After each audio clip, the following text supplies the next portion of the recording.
This feels strangely familiar. Wait, what? Well, I think most of you saw this coming. And after long videos on Persona 3 Fez, Persona 4 Golden Experience, I was missing the one, the only, Persona 5 Royal!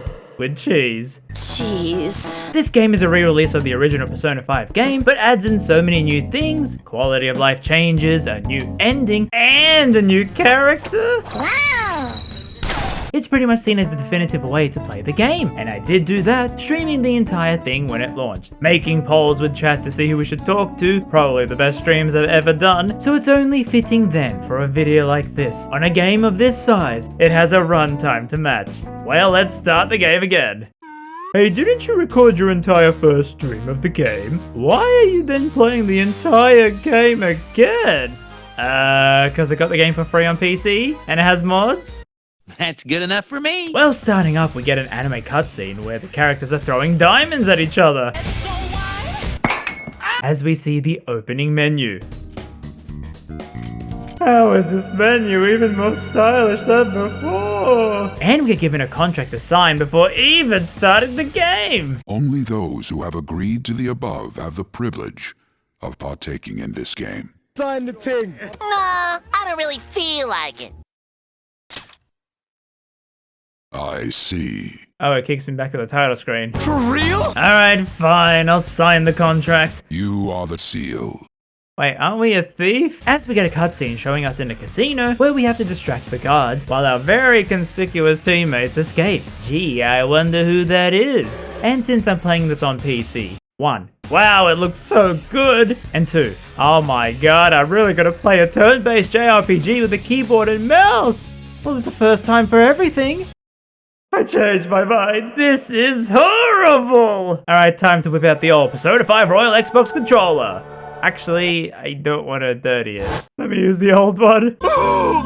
Unreliable! As we jump on forward, we got a tutorial on the battle mechanics, but I'll get to that a bit later on as we sneak through the casino with a thieves' full arsenal. Pressing A. Pressing A again. Oh my god, I feel like Spider-Man.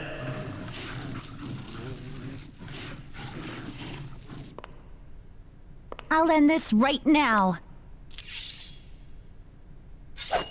Joker, it's her! She's weird. So this mysterious girl just randomly shows up and obliterates the enemy. Let's do this, senpai! Hey, you sound strangely familiar. Zippy! As she Pokemon Sword and Shield's away, and we never see her again. Are you for real? Well, we finally escape, leaping out of the building. What a show off. You're so reckless, you know that? But it seems like a trap as the police grab us. And what the heck? Why is this game more intense than the previous ones? Hey, stop beating me up! Oh, okay, I'll pick the dev difficulty. Well, I've beaten this game before, so time to kick it up a notch. You should know your place. Hey, normal is a valid difficulty. He says, alright, you committed all these crimes, okay? Say nothing if you agree. Ah, that was easy. Curse the silent voice. And makes us sign a paper with our name, and I give the usual RamZaes Ram. As a prosecutor interviews us, and man, she asks way too many questions. Try and recall it once again. And we have to recap the entire game to her, while a butterfly is like, This is truly an unjust game. gee, that's just great. Telling me all this while I'm still in the refund on Steam grace period. As we cut back to months ago on a train from the countryside, moving to the big city. Because back home, we protected a woman from this bald dude.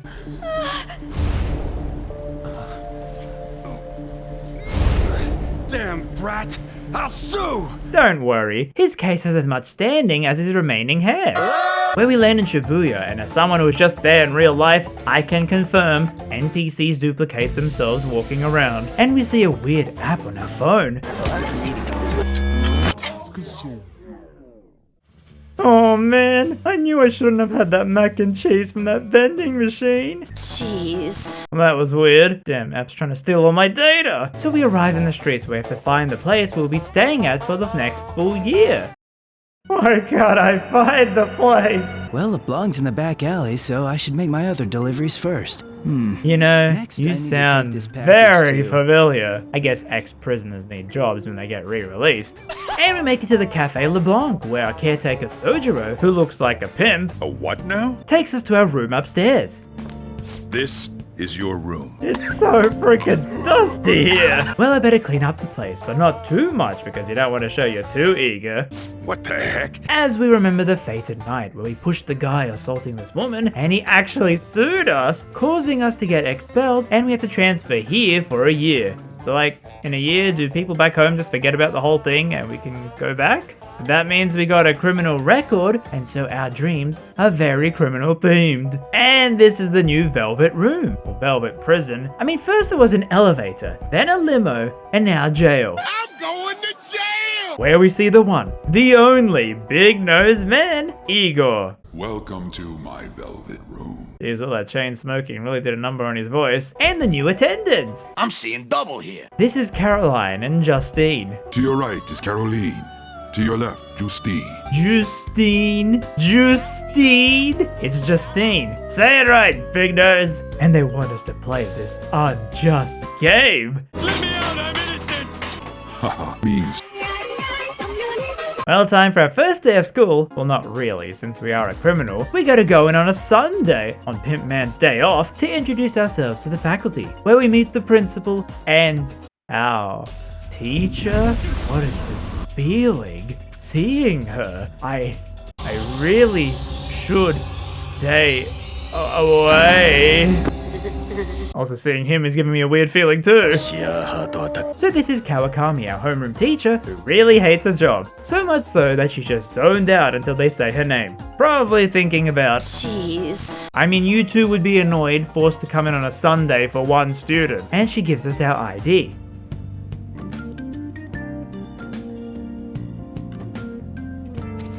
So yeah, it just turns out pushing some higher politician has screwed up our entire life. And the game will keep hammering home this fact about how bad adults are, and you just gotta deal with it as a teenager. As we see her talk to another teacher from PE who, okay. Is she like tiny? Or is this guy huge? And since it's Sunday, we get stuck in traffic. Traffic's not moving at all. You're taking the train starting tomorrow. Oh, come on. But all is not well in Persona 5 Royal Land, as these strange incidents are happening where people's brains are just shutting down, causing things like this huge train crash, as we see this guy hit on Prosecutor Say, and this bozo. Sushi, perhaps? Belt only.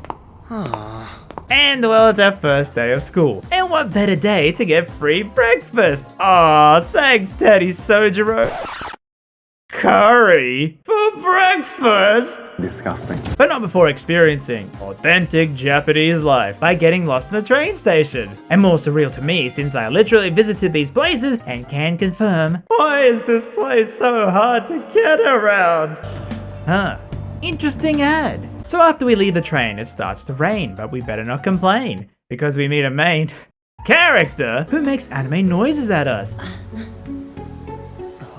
Before being picked up by the square-jawed PE teacher from school. Good morning. Damn it! Screw that perfect teacher. As we meet the typical Persona best male friend character, Ryuji. For real? He will say that a lot. It's just a saying. Jeez. Spoiler, he might be one of my favorite Persona characters in the entire franchise. Say what? And this starts a trend in the game where anytime you meet someone who could remotely be seen as a friend, the camera goes all vertical and takes you back to the present with Say, who is like, you having friends? That's unacceptable. Well, good thing Ryuji ain't a nice guy. He's bad to the bone. I mean, just look at how many times he says the F word. For real? For real? Is it for real? For real? For real? For real? That son of a bitch! So we head to school with him, Shujin Academy, but oh no! It seems like that app from earlier made us take a wrong turn, and the school turns into a castle. Hello, I'm lost. Can you help me out? And in jail, again, we see that this castle seems to be ruled by a creepier looking version of the PE teacher, Kamoshida. And creepy is an understatement. Good grief, he's naked! And he doesn't like us, so he sends his guards to kill us. Okay. This is truly an unjust game. Yeah, I know. Help me make it just. Very well. I shall grant you the power of her son. As we summon our persona, Arsene, who is like a smooth jazz thief, having a bit too much fun. God, this is effing nuts. And we run out trying to find the exit, but instead find this cat. Don't call me a cat. I am Morgana. Shut up. Oh, all right. Sheesh. A talking cat. That's unacceptable. Whoa, Try and calm recall it down. once He again. really did talk. Look. No, now I seem crazy. True. He says he knows a way out and we should free him, so we do that, leaving the cat in the castle as we wind up back in the real world, somehow missing a half day of school. Oh no, it's the fuzz! We were trying to get to school, and we ended up at this weird castle. You better not be doing any drugs. Are you his friend?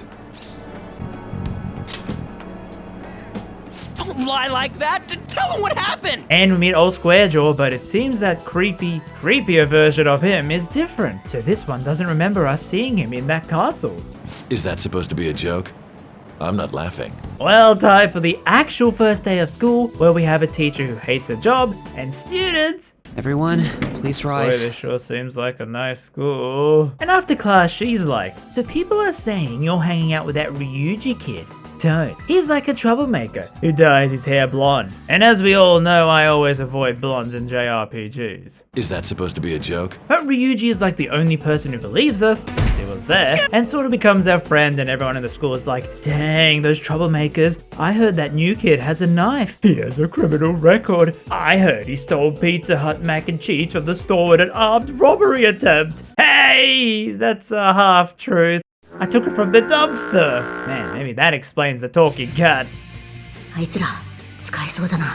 And so we wander the school where it's quite confusing. You got like the third year students on the bottom floor and these random students without a generic NPC design. Who? Sojiro is mad though that we missed school because he will get blamed if the troublemaker messes up again, but gets interrupted by a phone call. Yeah, I just closed up shop.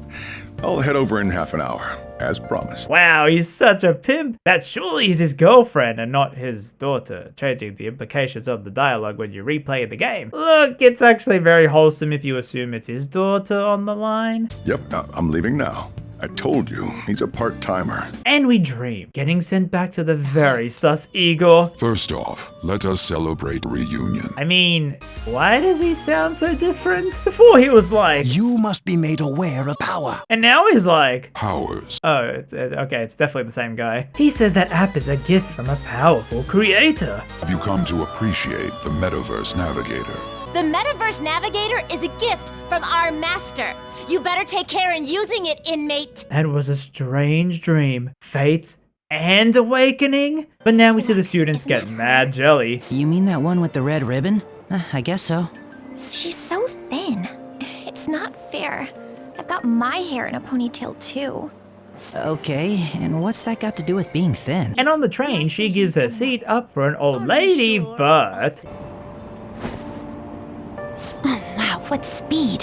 Thank you so much for earlier, senpai. Oh, come on, you don't need to say that every time you see. And we finally can start school, which means the teachers will ask us very real obscure questions you wouldn't think a high schooler should know. But what's this? I'm getting this very strange feeling, like I've answered these questions before. Huh, it's like I know the answer already in my head. This is so weird. This is it. Correct. As we see that girl named Anne get flirted on by Kamoshida. You must be lonely too. I feel bad for keeping your best friend at practice so often. Oh, and be careful around that transfer student. However, after school, Ryuji really wants us to retrace our steps to find that castle again. And turns out we need to say key words on the app to unlock it. Those words being... Kamoshida, Shujin Academy, Pervert, Castle. Mac and cheese. And we get sent into the other world with our snazzy new outfit we picked up after unlocking our persona. What's with that outfit? I ain't jealous. And Morgana appears saying how this is a distorted version of what Kamoshida sees the school as. Explain it in a way that makes sense. I shouldn't have expected a moron to get it. What did you say? moron. Hey, Mona! It's Morgana. For real? Oh, shit. It's for real! As Ryuji last time saw prisoners, and we go to see what's happening to them. And oh my. So it turns out Kamoshida was an ex-Olympian who took the school to glory with the volleyball championships, which allowed him to get away with assaulting the students. He was untouchable since the school was happy he was getting results. These kids here aren't real. This is all in Kamoshida's head, his distorted desires, but it is reflective of what's happening in the real world. Hence, the well-behaved student. And man, you really feel like you want to take down this guy, which I think Persona does so well for an opening chapter. It really makes you hate that first villain. And what better way to take down a perv than with a... I brought this just in case. 2 suspicious young males found, one armed with multiple weapons, requesting immediate backup. It's a fake gun, but in this world it looks like a real gun. And thus begins a tutorial on gameplay, which is turn-based. I mean, it would be kind of shocking if a Persona game wasn't turn-based.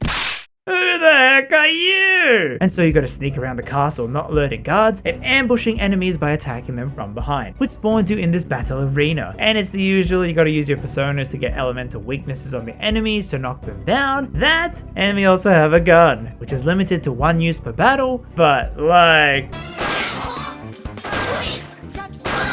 It's fairly straightforward. They explain to you the combat as you go through, and Royal makes it even easier to get into the Persona style combat. That sounds, complicated. How stupid can you be? So yeah, back to Kamoshida torturing people.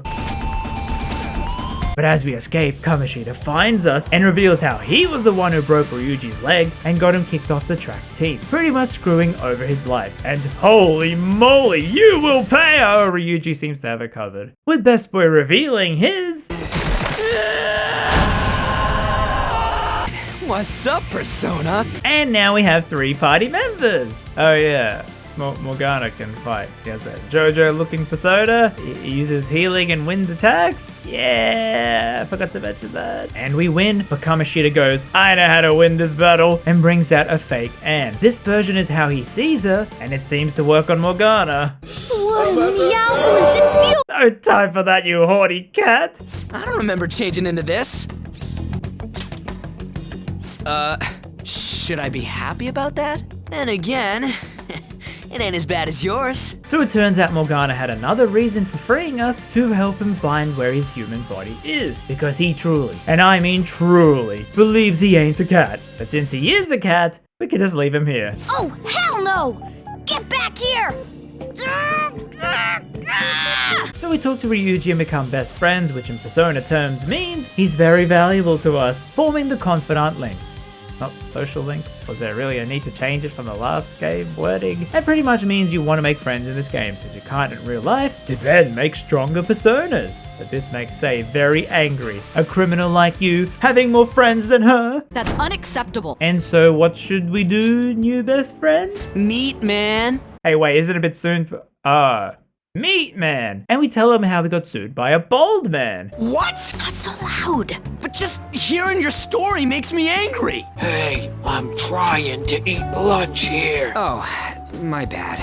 We then cut back to Anne.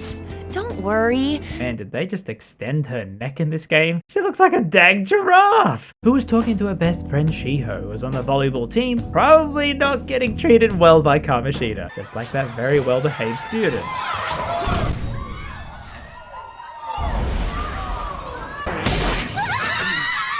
And this action is the last straw for Ryuji, as he says we should talk to the volleyball students we saw in the palace to get them to confess that Kamoshida has been abusing them. And back at home, since we are playing the PC version, you get all the DLC for free.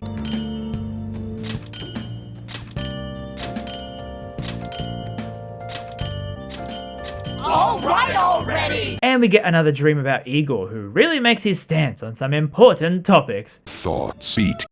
What? And so we talk to the students the next day, but no one really confirms it because they are too scared. But that one guy, Mishima, almost does until Kamoshida appears and keeps him very quiet. Everybody knows. The principal, our parents, they all know, and they all keep quiet about it. Well, Anne is suspicious of us. Back, you dump him right away. Behind my back? Oh, stop it, Anne. Don't look at me like that! Why do blue-eyed people always do this? months, and we still can't find evidence even after Shiho gets more abuse. Why, we have to protect her! Someone help me convict this man! Hey! And this is Morgana, actually a cat, because that's how he looks like in the real world. You're a cat! Meow? This is no time to be joking around! And apparently we gotta take care of this guy. As he tells us, okay, so Kamoshida's castle is a palace. You know what he views the school as. A manifestation of his evil thoughts. He thinks he rules the school. But if we destroy the castle, those desires should be gone, right? Which means there are these treasures in said palace, and if we remove them, the person will lose all desire. However, he goes, there's the odd chance that this might kill them, since a person without desires isn't really a person. Yeah, I'm okay with that. Sheesh. And this comes to a point when we overhear Anne crying about how Kamoshida wants her to do things for the old hexagon jaw, otherwise Shiho will lose her starting spot in the team. And she breaks down, and the only reason she was faking being in a relationship with Kamoshida was for her friend, and she isn't like the rumors we heard about her. As we just sit there, not saying a word. You're so weird. And as such, her saying no causes Kamoshida to do deplorable things to Shiho. Made me very angry. Which leads to the scene with her jumping from the roof and falling into a coma. And it still hurts even on a third replay. And so we confront Mishima to find out what Kamoshida did, and upon finding out, Ryuji goes to confront the teacher. Suzui's in a coma, and her chances of recovery are slim. How would someone like that make a statement? There's no chance of her getting better, I hear. Oh, the poor girl. No. That can't be. Goddamn! He then goes to hit Kamoshida, but we, the silent MC, tell him no. As Kamoshida says us three are expelled, and he will do so at the next board meeting in 2 weeks. And since he's untouchable, there is nothing we could do.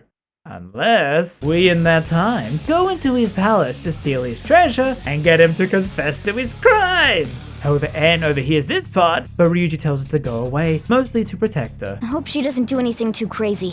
Women. And we agree to destroy the palace, making Morgana very happy, dubbing us the Phantom Thieves. Phantom Thieves? And so we enter with the app, however Anne gets sucked in, being right near us, as she also wants revenge on Kamoshida for what he did to Shiho. And, well, I guess this is what she sees first up. It's a monster cat!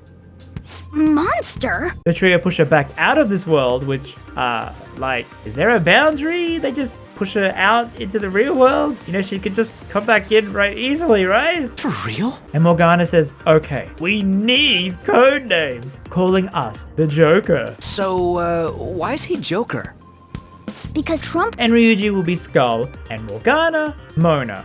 Not really a good code name, huh? And since we got the DLC for free, it means we got so many outfits we could use. Annoyingly, it's only in the dungeon it shows up, as in many cutscenes, it just reverts back to default. But yeah, I don't know, man, it's that time of the year, the sun is shining down here, I'm kinda feeling the Christmassy spirit. Because the other outfits... Holy fish paste! Well, Ryuji suits him, why does he look like a British lad? Hell yeah! We'll hold every last one of them up! And we learn a new thing where knocking down enemies' weaknesses lets us Hold up. where we can either talk to the demons for money, items, or even to join our team. Or if you don't care about that, you can do an all-out attack, which is the most stylish thing this game was known for. I mean, when your battle menu looks like this, of course you're gonna turn heads. And so we run around the palace stealing treasure and trying to find the bigger treasure while Anne gets the app on her phone. Somehow. Ego, what the heck are you doing? And goes in only to get caught by the knights. And so we have to save her. Wait, what? As we see Anne captured, but then seeing Kamoshida, she awakens her persona, which has her wearing this and going, So are you ready for me to whip you into shape? what do you say to that, Kamoshida? And we literally beat up a demon on a toilet? Skip it up and as Kamoshida runs away. Are you alright, Lady On? Lady On? Oh god, her sprite looks even worse with the mask! And so to regroup, we head back to the real world and explain the whole situation to her. Really am talking to a cat. Meow? And Anne joins the team as the 4th member, completing the one shared brain cell group. What a girl. She's captured my heart.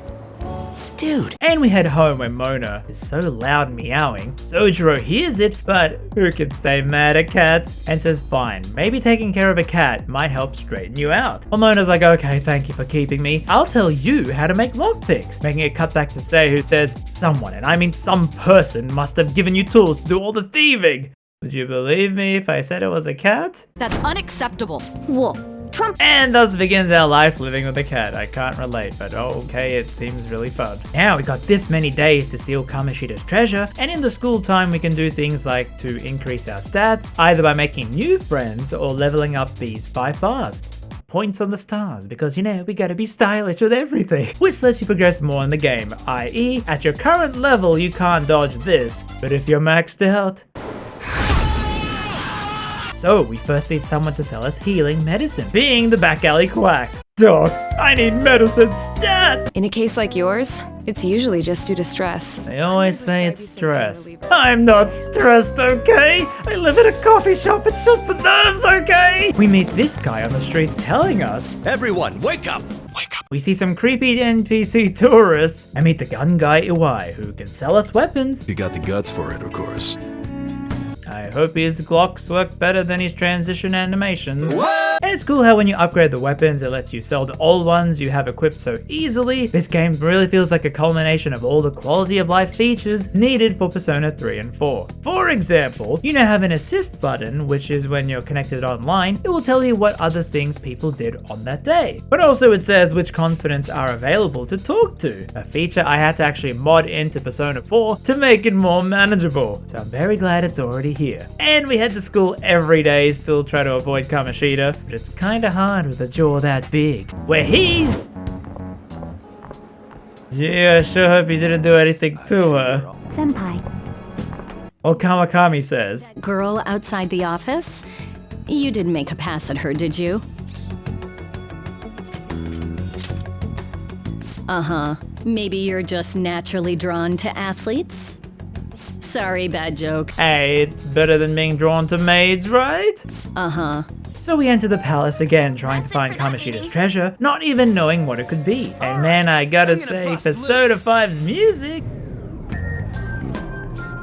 It's so iconic. I swear these songs are stuck in my head so much with how good they are. And Royal actually adds even more tracks, where now if you attack an enemy, you got the old battle song. You know the one. But ambushing an enemy plays a new track. That should work fine. Damn! And so Anne needs a codename, which will be... Panther, eh? She's a cougar. Don't call me that! But before that, we get called nicely into the Velvet Prison. Shut your mouth and listen, inmate! Where Ego explains executions, which is a fancy and brutal way to fuse personas. Pretty much you'll be doing this and not be like me on my first playthrough of the game, keeping us in the entire game. You know, you could always just use your money to resummon old personas, or the DLC ones. We'll get back to them later. Ooh, baby! And you can fuse anything under your level cap, but they get confidant boosts, so the higher confidant rank you have, the more bonus XP you get fusing a persona with that arcana. Meaning, you really gotta make friends to get stronger personas. Man, it's just like real life. Cry your tears of joy, inmate. God, Caroline is so pushy. Done already? What? Are you finished? What? And so the Christmas Thieves journey begins, where you got safe rooms where you can save the game, because yeah, it's still annoying how this game doesn't let you save anywhere, unless you're a lucky Switch player. Well, I wouldn't say lucky. And learn about the baton pass, where after knocking down an enemy, you can instead pass to another teammate who might have another attack to knock down a different enemy, while it also boosts their attack, which is kind of busted. And then the game also has an assist button, which will literally swap to the best attack for you to do. Like the game just plays itself. It's actually so much quality of life improvements, maybe a bit too much. And so you make your way to the castle using the Batman ability to solve puzzles, using lockpicks to open treasures, wondering what the heck Ed is doing, and since you're the main character, grabbing more personas like Puss in Boots here. Look at your cat. While Mona is the navigator, helping you out with his wise words of wisdom. It's almost scary how good I am. It's almost scary how good Why does his face look like the Nochin Aki meme? And you got more mechanics like the shadows can beg for their life to not die and join your team. If you get spotted, the guards chase you, and Joker, instead of sneakily opening doors, does this. Looking cool, Joker! And there's a new purple enemy which will explode. And you fight mini bosses where they have telegraphed big hits, but since I controlled my whole party except for Mona, okay, don't question it, you can like change each party member if you want to have them controllable or not, don't question it, I'm just weird like that, I keep him AI based. He's like, okay everyone, guard now! But then doesn't guard himself! Sorry. And a brand new thing in Royal is the grapple, which lets you get to new areas and find these will seeds, which you will see a lot about later on. While other things like sleep actually being kind of busted, since putting enemies to sleep actually works on most enemies. You know, in the older Persona games, those status effects never seem to work, and here you can then technical them without a weakness for an all-out attack. It's a lot of cool new things they added to flesh out the battles and dungeons even more. Also hint, maybe grab this Persona since the ice attack really helps against the horse dudes, since your teammates don't help. I missed! Really? And we find our way to the throne room, which should have a treasure in it, but it hasn't manifested. Meaning, we have to go back into the real world and make Kamoshida think someone is gonna steal his heart, thus making his treasure appear. But in the meantime, you can do things like studying, solving crosswords, and this is such an escapism game, while hanging out with the characters to further their confidant link. Like Ryuji about how he got kicked off the track team because Kamoshida goaded Ryuji into hitting him, which shows just how much Ryuji hates the teacher. Maybe a bit too much. Why am I getting so many weird glitches? And it's cool how even after the events, the characters will call you up to talk a bit more. And it would have been so perfect if these links were fully voiced. It was so close to greatness. Well, I think 420 is a perfect day to send the calling card, where you will announce to Kamoshida that you are stealing his treasure, which will cause him to make it visible for you to steal in the palace, giving us only one day to fight the boss, and it's on the next day. Maybe I should have done this on the 19th. But we see the twins now call us into the Velvet Prison, where we now got a new spot that allows us to fuse personas without going into a dungeon. Anyway, we send the calling card, which has Ryuji making the card and placing them all over school. From the Phantom Thieves of Hearts. Wow. Well, he sees the note and his palace goes into overdrive lockdown. Steal it if you can. Meaning his treasure is visible for us to steal, so we go and do that. Man, it's huge! Ona is really happy seeing the treasure. But it isn't that easy, as Kamoshida stops us, starting the boss battle. Yeah, that sure is a boss. And it's fairly obvious what to do. The game will give you hints on what to attack, like the trophy to stop him healing, as he brings in people to serve volleyballs, like a cognitive version of Mishima, and... I brought you your ball. I didn't need to see that. So you have to send someone to grab the crown while the others distract him, and don't send Anne since he's always staring at her. Why not Snowboy, who knocks off the crown and we win. However... But Anne goes sicko mode and makes him cower and give up the treasure, but stops short of killing him, which actually won't make him go crazy like the train driver. Instead, he will confess his crimes and turn himself into the police, so we don't have to kill anyone, which is a great outcome. But that means this palace collapses, and the damn cat is just licking himself. So now we gotta wait for the deadline and pray he confesses. And it's looking good, as Kawakami says he handed himself in. Wait! It's not so loud. Well, I guess we got nothing else to do for 2 weeks, but read books on the train like the nerd you are. Talk to the goth doctor who locks the door on us and forces us to test our medical drinks. Whatever you say, goth lady. Also, when you buy items like healing drinks, usually it's a maximum of 2, so you got into this habit of like, you know, pressing up to maximize the list before buying. Okay, you see, you got a rhythm. So then, I accidentally bought 48 packets of squid! No, I'm broke! But we confidant with Sojiro learning how to make coffee, train in the room, which with protein can give us 12 whole points increase to our health in one go, and then take a bath with random people. Easily apply for a job at the flower shop, which keeps us out really late at night. Where have you been? in, young man. It's nearly bedtime. I was at the flower shop. But yes, it gives us more money. Also, if you pick the right flowers, you get double money. Oh yeah. Practice home runs in the baseball field. Watch movies in the cinema. Watch movies at home. Got into their brains. We need to find those samples, Sculty.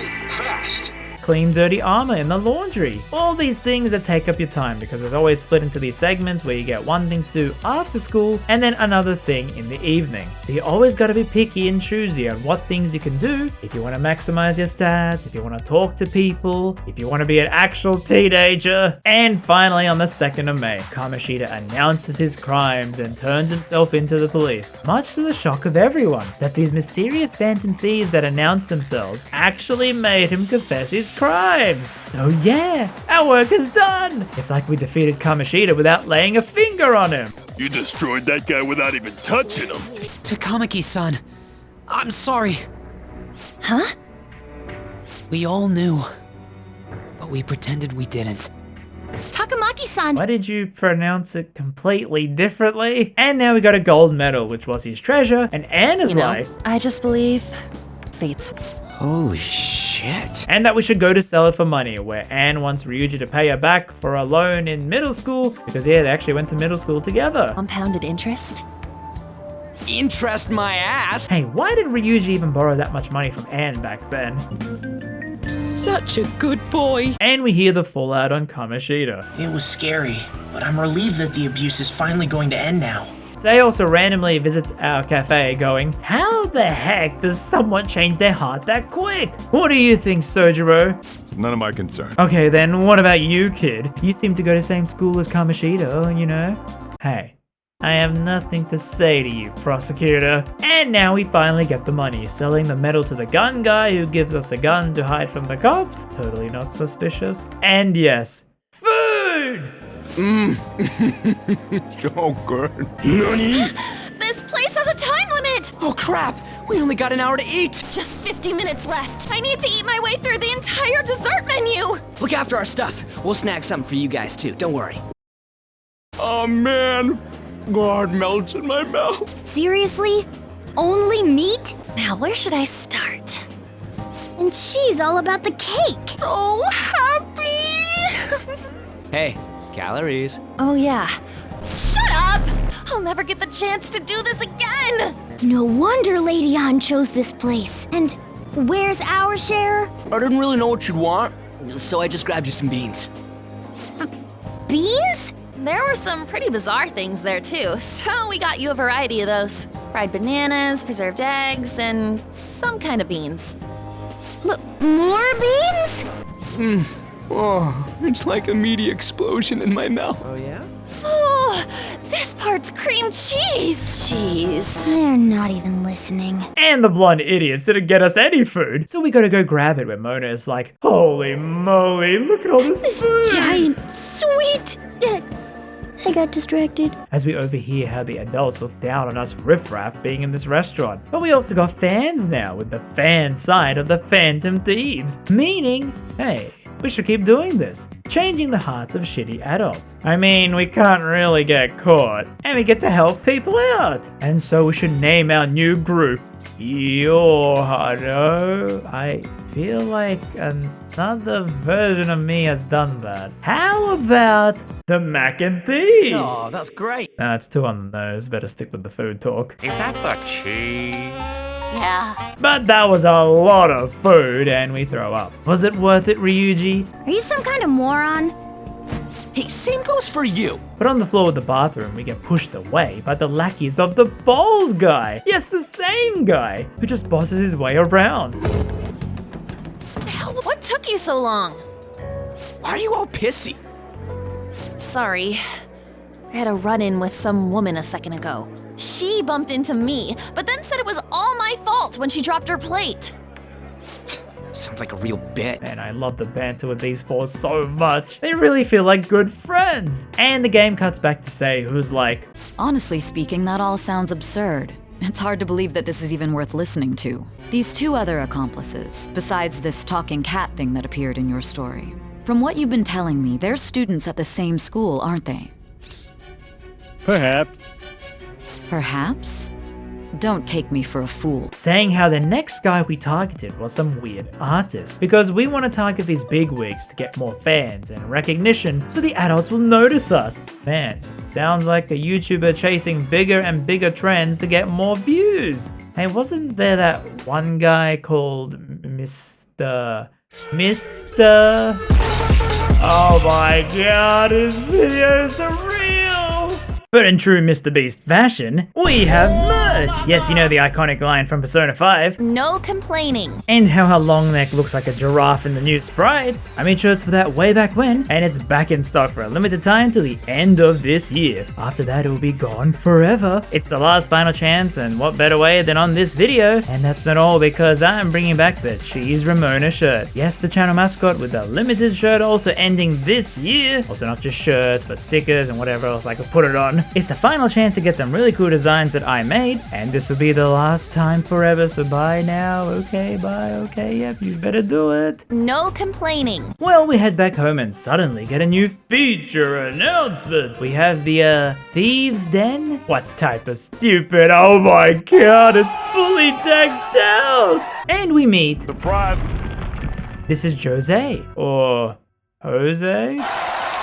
And he honestly seems like one of those JoJo characters in each part that explain the situation to you and then cry out being caught by the enemy stand. Seriously, bro, what's with the hair? So yeah, the Thieves' Den is a chill place to check up on stuff like concept art, promotional videos, that kind of thing, where you can even change your look. Oh my god, I'm Ryuji! And you can even buy dioramas of past events to have the characters discuss them, like the laundromat. You guys want another rinse cycle? I'm buying. And you can even play this game called Tycoon with the characters, where you have to place a higher card than what's on the field to eventually lose all the cards in your hand. And I did it! I won! Is that it? But the voice lines are pretty good. No move. I'm poor. Anyway, we head back. So that was like a place in our mind, and we really have an active imagination. And we see that Ryuji took a selfie at the buffet. Man, those pancakes look really good. Foreshadowing aside, we see Igor again. First off, you. Is that all you have to say? And we find out that Mishima, the well-behaved student, actually is the admin of the fan site and made a poll asking if people believe in the Phantom Thieves, and they will not stop with the one-liners. That's kind of cringe, bro. Can you stop this site? In that case, I'll just do what I want. Why won't he leave us alone? There. Jeez. Besides, we got no time to find out who the next big target is, as we have more important things to worry about. Wait! Oh! What's with you? Don't we have an exam coming up? Judging by that reaction, I'd assume you're going to struggle this time too. It's not like you're any better. All you're good at is English. I'd rather that than be bad at every subject. Even your Japanese is questionable at best, Ryuji. Wow, ohne Scheiß, aus dem könnte noch ein guter Kerl werden. Okay, yeah, these language jokes don't really work with the non-Japanese dub. And now Sojiro trusts us a bit, meaning that we can leave the cafe at night, where we see... Me. And realizing we gotta prioritize raising the gut stat since we can't even talk to the gun dude, which you can increase by eating the Big Bang burgers, and don't forget to ask for... With cheese, Mr. Squidward. For real? But while this is happening, the wide principal is under pressure to find out why his star teacher suddenly confessed, and as such, blackmails Makoto. No, not that one. Not that one. How many Makotos are there in Japanese games? But this one, Makoto Nijima, the school council president, to spy on us, the most suspicious group, to see what we are up to. Well, what are we even up to?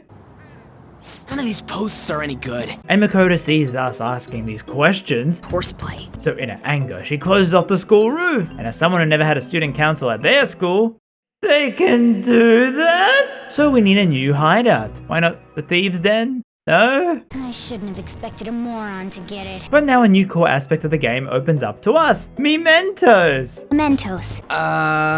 Mentos, was it? It's like society's palace that is under the train station and holds all of society's distorted desires. Or more accurately, it's a randomly generated dungeon that helps you level up in between palaces. And you get requests from people on the fan site to change random NPC hearts. And you do this while driving around in a van. Wait, Where did we get this band from? Morgana, transform! Yes, they ride inside Mona. Skull, no! Don't stretch my opening so much! Do you know how to drive?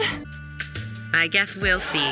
And yeah, a lot, and I mean a lot of people don't like this aspect of the game. And as usual, I love it! The music, the creepy vibes, the driving, it's a nice change of pace, and we stop some bad NPCs. Well, sounds like things are going pretty great for us. But a new event has us meeting that kid again. Ooh, tasty. Oh, I'm sure he's fine. Let's give him a hand. Any other reasons? He called me pretty lady. No, Lady On. Also, I have to mention this change about Persona 5 Royal. So for these new scenes, they obviously had to get the voice actors back to record more lines years later. And why do the Persona 5 Royal lines feel very overacted? Like, does anyone else notice how over the top these new lines are? Hang on a second. We still have no idea who this kid is. Don't go thanking us just yet, bud. And I mean, probably have noticed the Kawakami line. Sorry, bad joke. How it feels very different from a previous voice work, but also the cheese voice line. Cheese. Yes, they play the line with different music now. I know it sounds different, I just wanted to see if people noticed it. But don't worry, you longtime fans, I'll fix it for you, giving you the classic cheese. Cheese. Are you happy now? But yeah, Jose says to find him flowers, which are scattered throughout the dungeon, which we can then use to buy items from him. In addition, there are these stamps, where you find one per floor, which let you change up your perception of mementos. What, that's too confusing? I can tell you're down. It can make Mentos more beneficial to you. More items and more experience. And I mean, yeah, how can people not find this fun? Oh god, not her! And take the L. Also, wow, if you get the same persona, it boosts the experience of the persona you already have instead of saying, oh no, you can't have two of the same one. And finally, it wouldn't be a persona game, if not for death. Not the Arcana, the Reaper, who appears if you stay on a floor for too long. Oh no, I don't want to die. And you will get random dialogue like this. Hey, guys, my ass itches. Oh my god! Also, I love how the game now lets you study after the dungeon time as before. Whenever you got back, this damn cat would always tell you to sleep. Let's go to bed. And so yeah, I'm kind of focusing on getting social links with Anne and Ryuji to have them be stronger in battle. Ryuji is all about the track team, and Anne is revealing she's from Finland. And then after not failing the test, ooh, we can do this. we meet a new teacher they bring in. Well, not a teacher, a psychiatrist, to help from the fallout of Kamoshida. It's nice to meet you all. Whoa, his voice is sexy. Yes, I agree. Hearing him in 13 Sentinels was so good. Best character there. Okay, I don't know, maybe the Yakisoba Pan guy was actually pretty great too. Maybe I should do a video on that? Really? This is Dr. Maruki. To be frank, This is Dr. Frank. And he's the counselor confidant. Really running out of arcanas, huh? And yeah, he provides therapy for us, whose confidant gives you more SP, the thing you need to use persona abilities in the dungeons, and gum. Wow, what a bargain! While outside, we meet a student called Yoshi. Yahoo! Anyway, on the next day, Size is meaningless if there's nothing inside, you know. we get introduced to the next Phantom Thief member by having them creepily stalk Anne. What a great introduction! I don't worry, he isn't all that. He's just a hungry, starving artist who wants money by forcing Anne to model for him. Okay, that doesn't make it sound any better. So this is Yusuke, a very socially awkward person, studying under the great artist Madarame.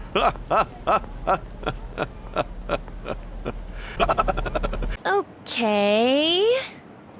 what? And he wants Anne to be his model, and to convince her, gives us free tickets to Madarame's art exhibit. Ryuji, though, is bored out of his mind. What are you looking at? The usual sight. But we drag him there, You came. You really came.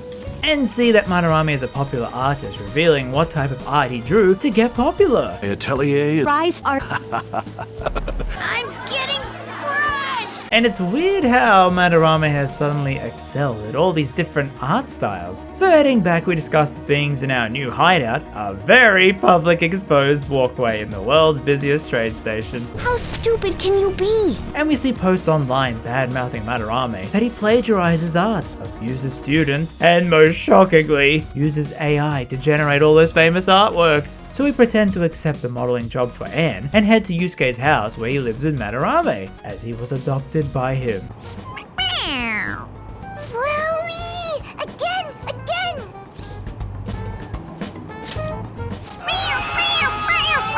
So we arrive at his place. Is that it? And confront Yusuke about the rumors. Are you serious? He counters showing us a Sayori painting, Madarame's greatest work, that inspired Yusuke to follow in his master's journey. As we just stand awkwardly outside his house and discuss if Madarame could have a palace, all out here. Seriously, why are we such bad thieves? They're really good at it. Why Yusuke could just pull the curtains back to see all this. Are you serious? And you know what? Madarame does have a palace, a gaudy museum filled with so many people. Well, to fit in, we gotta dress the part. Very stylish. And sneak in to learn what Madarame thinks of his students. And we learn the shocking truth. The reason he was able to get all those art styles was because he trained his AI machine off the students' art, thus being able to generate art in different styles. And then he took all the credit from their hard work. Well, at home, Ryuji actually calls us up to say, "Hey, it's me.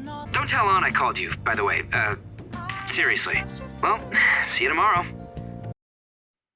So back at the totally secret hideout, we discuss how to get Yusuke to reveal the AI, and well, it's by getting Anne to agree for the modeling gig. So back again we go. Just sitting here waiting. We're here to keep an eye on you, so don't try anything perverted, okay? Stop making such odd assumptions. I have absolutely no interest in her as someone of the opposite sex. Huh? Means. And eventually we find out his true evil goals. I will put my heart and soul into creating the best nude painting ever. What? Nude? And for Anne to come alone tomorrow. It's not gonna be semi, but full-on nude. For real? Oh yeah, we also meet. Oh yeah? Oh yeah? Oh yeah. Some random reporter we just ignore since they don't want to pay for new lions in the royal version. What? It's all so awkwardly shoved in they don't even react to her. Anyway, to stop the nude painting, we should go into his palace to stop Madarame. But Royal is like, nah, you don't hate Madarame enough. We gotta add more scenes. And Mishima calls us up annoyingly at our home, then says a person wants to talk to us about Madarame. It's like they add in all these scenes to make it feel more justified. Sort of like a YouTuber redoing an old video so we can add in more jokes that the original didn't have. Wait a minute. Why are you bringing this up all of a sudden? So into the palace we go, where unlike other Persona games, each dungeon here is uniquely designed with its own gimmick mechanics, like sliding, getting trapped in a puzzle, then finding a rare rich demon that runs away. I'm never making my squid money back. And they even changed the enemies' base design, making them more like security guards in a museum. And back in the Velvet Room, you start a new confidant with the twins. Maybe we didn't need this feature. If you've got time to waste, you'd better cry your tears of joy, inmate. Well, we are blocked in the palace with this huge lock, where Mona says that it's linked to a locked door he found in Madarame's house, where we have to somehow make Madarame open the door here in the real world so it opens in his palace, which means Anne has to accept the nude modeling job so that Mona can open the door while Yusuke is distracted, as we and Ryuji keep the door unlocked inside the palace. And it's cool how the game will change up the pace with these conditions, forcing you to be with different teammates, and also cool how Anne is really smart in trying to avoid the agreement. You're a sly one, Anne. Right? And through some adorably bad acting. Oh, it's so hot. We really can't use any other room. She gets Yusuke over to the door. Yes, the acting really works. You know, where we won't get interrupted.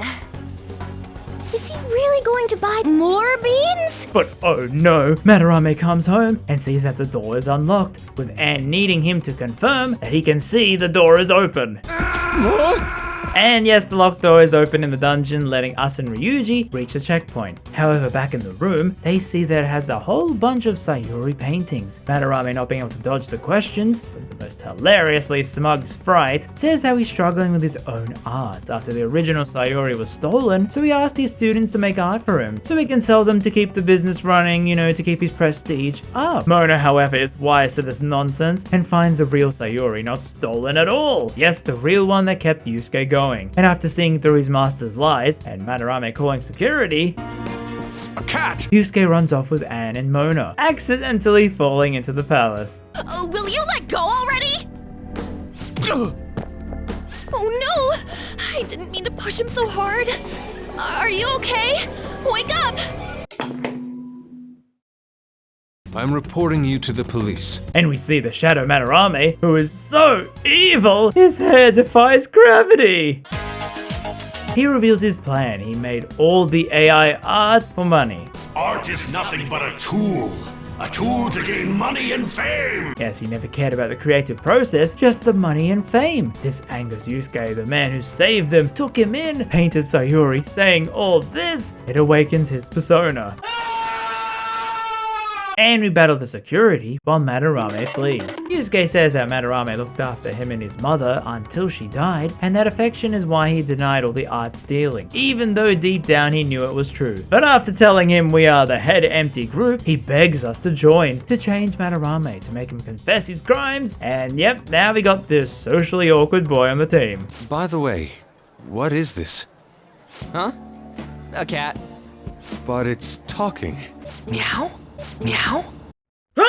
And yep, we gotta go back in before the deadline of an art exhibit to change another bad adult's heart. But Yusuke needs a code name. I'd say Da Vinci. Da Vinci? It's Fox, we'll call him Fox. And we go through dodging lasers, going into paintings. Holy moly, is that an Alice Madness Returns reference? Also, I love the feature where Mona says what answer you should do for the negotiation, making it so much easier to get the demons you want. So we make it to the treasure, which is heavily guarded, forcing us to plan it out like a heist, but at least we've completed the dungeon. And need to send the calling card to materialize the treasure. Oh, yeah, by the way, Mona was really out of pocket in this dungeon.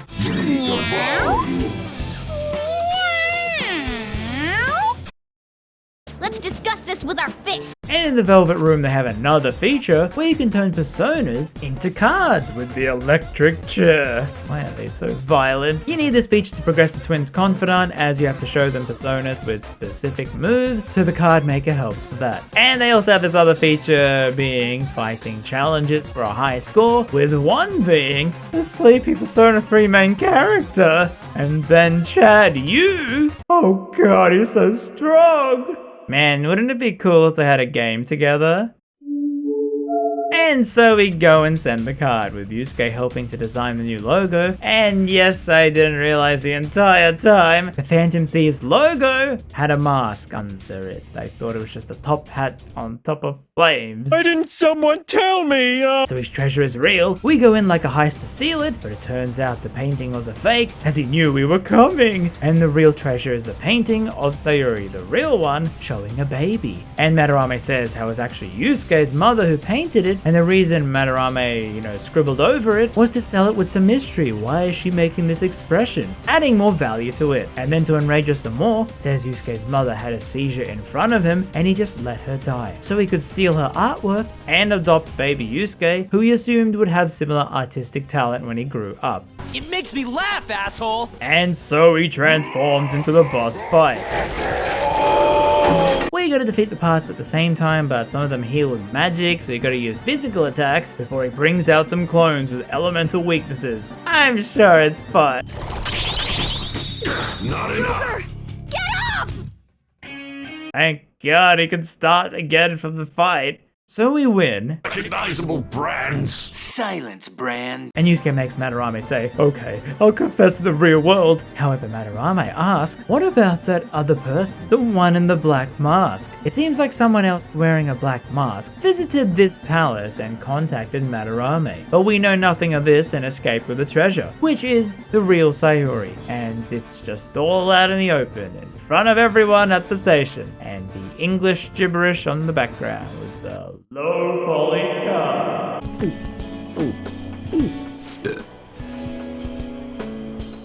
Stop that! And thus begins the waiting for Madarame to confess. Are you worried about the outcome, Yusuke? You only live once, after all. Well, in the meantime, we talk to Frank about what it means to have heart pain. I don't know, have you tried the goth doctor's medicine? That's one way to feel it. Watching movies with my cat. Why? I use pies. Cakes are too quick. You can't savor all the little taste sensations you see when forced to choose cake or pie. People show you their true taste. I am nothing like you. You're a psychopath who bakes for money. Watching it again with Ryuji because it was just that good. Then get rough and sweaty with him in the gym. Make coffee with Sojiro, which actually gives us SP in the dungeon, or meet up with Ryuji at school. Okay, buddy, what do you want to do next? So let me get this straight. You want us, Mishima, to call the new Pizza Hut delivery service. Right? I mean, there are ads on TV everywhere. And it's a deal? Yes, we eat our pizza the wrong way. Crust first. Fine, okay, let's get some Pizza Hut. However, our friend and the kid we bully get scared at the thought of having to tip minimum wage workers and flee, meaning we have to answer the door. And the delivery woman is Becky, who is our teacher, Kawakami, the teacher who hates her job, who works part-time delivering pizza. And this is so embarrassing for her that she says she'll give us half of everything if we keep this a secret, and that we can call her any night we want for delivery. But it takes some real courage to use a phone to call people instead of texting them, which is where you need more guts. So you better believe I was eating the gut sandwich after school, then carb loading the Big Bang Burger at night just to get more guts. Oh no! My guts! All the while Makoto is actually stalking us, yes I saw her this time, pretending to read while seeing where we go. Well, you can't arrest me, unless eating bread is a crime. So we learn about Anne having a modeling rival who uses sneaky tactics. We meet a politician who is so corrupt but he still wants to get back in the office. Now where have I...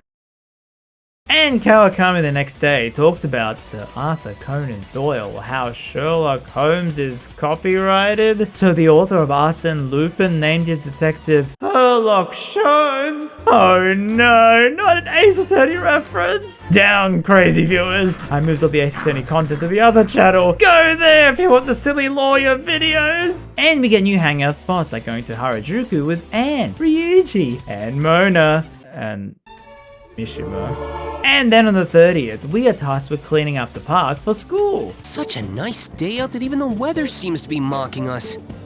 Dude, could you try pushing your way into our conversation a little less awkwardly next time?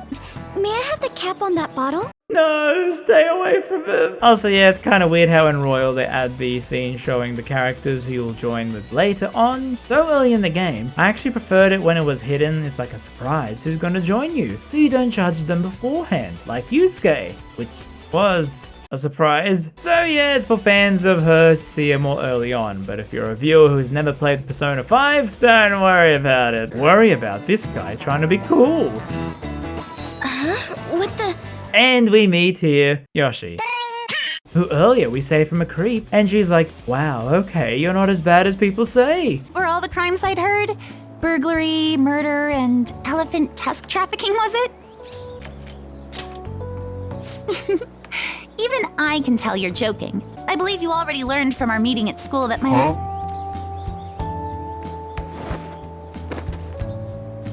You like jumping, I guess. So her name is Kasumi Yoshi, and we get a confidant with her being only 5 ranks. Oh, that's very weird. Well, tell me the truth. I'm serious, she only had 5 ranks. It's weird, okay? Persona doesn't do this. Well, we help Ryuji get back on the track team with his new praise, Bonkin, as Makoto stalks us some more, where Madarame finally confesses to using AI in his art and breaks down on live TV. He's crying way too much. And now the police are investigating the Phantom Thieves, which is great for us, because look at that exposure! And so celebrating at the public hideout, the police come. Great. What did you say? That was a joke! He didn't get much sleep last night. Well, alright. Just make sure you disperse before it gets too late, okay? We'll be careful. Hey, don't go making stuff up on the spot like that, okay? I totally panicked because of you. Wow, a Persona friend getting mad at the main character. And so yeah, this palace section was okay. I mean, after such a great opening, you kind of find it hard to care about this art man. Probably why they added so many new scenes to try and make you hate him even more. And Yusuke's introduction is kind of tame to the character, you know, by the end. I haven't given up on that yet, though. Give it up! But for now, we got a new area to explore, Kichijoji, where you gotta pay to travel to. Trust me, it's a real pain in Japan going anywhere outside the main city on the train. And you can explore the new area with things to buy, sell your dirty armor from the dungeon, and play darts, which boosts the power of the baton pass. This game really loves boosting your powers a lot. Well, that all is good. Yusuke Kitagawa. Oh, all is not good. Don't worry, Makoto, there's nothing wrong. We were just We were just discussing where we should go. So a fast food chain's dream here. What? Placed flyers around the school saying the students can ask Makoto for help with their problems, putting more pressure on her, as it now seems like there is some group that is blackmailing students into working for them. However, we are busy getting to know the new student, Yoshi, who is worried about the rain, but Morgana brought an umbrella for us. What a great cat! And just in case you've forgotten again, I'm a cat, not a human. Ah! Thanks again for letting me join you. T-Joker really doesn't care his shoulders getting wet. She gets the VIP treatment at school and a boyfriend to escort her around. Miss Special Snowflake sure is living on Easy Street. Gee, Shiho's recovery is going well, I see. Yes, I definitely agree. As she thanks us and Pokemon turns away. And our next job is babysitting the twins at Big Bang Burger. Wait, do people not see them? Oh, they can see them. No, you damn kids, stop asking me. They do not sell the SpongeBob mac and cheese here. Shut up! So I go back to darts to actually play the game, as it's a mini game, where you hold R2 to aim, then throw 3 darts to lower the score to 0, and finally use the free coupon for Pizza Hut home delivery. While it cuts back to Sei, who says she noticed Pizza Hut delivery vans outside our cafe every day. You weren't getting drug deals, were you, right? What do you have to say to that? No, I swear, it was just a cheese pizza. And Becky's confidant is weird as the benefits allow you to go out after dungeon time. Yet in Royal, they already let you do things like study after dungeon time. So there's no real big deal to try and rank her up this time. And I get the feeling this timeline will end badly if I continue to rank her up for some very weird reason. So we get invited by Yoshi and the game will constantly remind you that, hey, Yoshi's phone keeps glitching, okay? Remember that plot point, okay? So is this like a romantic date? No. Oh, that answers it. And she talks about a gymnast practice and how she doesn't feel like it's her own body. What? Something wrong here. And now for school on the best day, we randomly get to go to a TV studio to see how it runs. Man, this school gets to go on such cool trips. I'm sure you know about commercial breaks. Well, those are actually sponsor-related product placements. And after some creeps perv on Anne, which is unfortunately a reoccurring theme in the game now, we talk about going out to eat some. Oh, I know a place! I want to go to that huge pancake-looking place we passed on the way here. My stomach's ready. But who should her up but this pleasant boy? This is Akechi, an ace detective. More like... And he overhears us. Cake? What are you talking about? Oh, am I mistaken? I thought I heard something about delicious pancakes. Well, that was strange. Never gonna get popular with that kind of hair, though. You don't get it. And after we see Mishima's support, because honestly, he just dragged me out here, he really is something else. Mishima was using the fan site he made to pick up ladies. He's such a creepy, what the heck? He increases my experience. No, I don't want that. I don't want to talk to him, I want to avoid him. And so the next day, Akechi's on TV.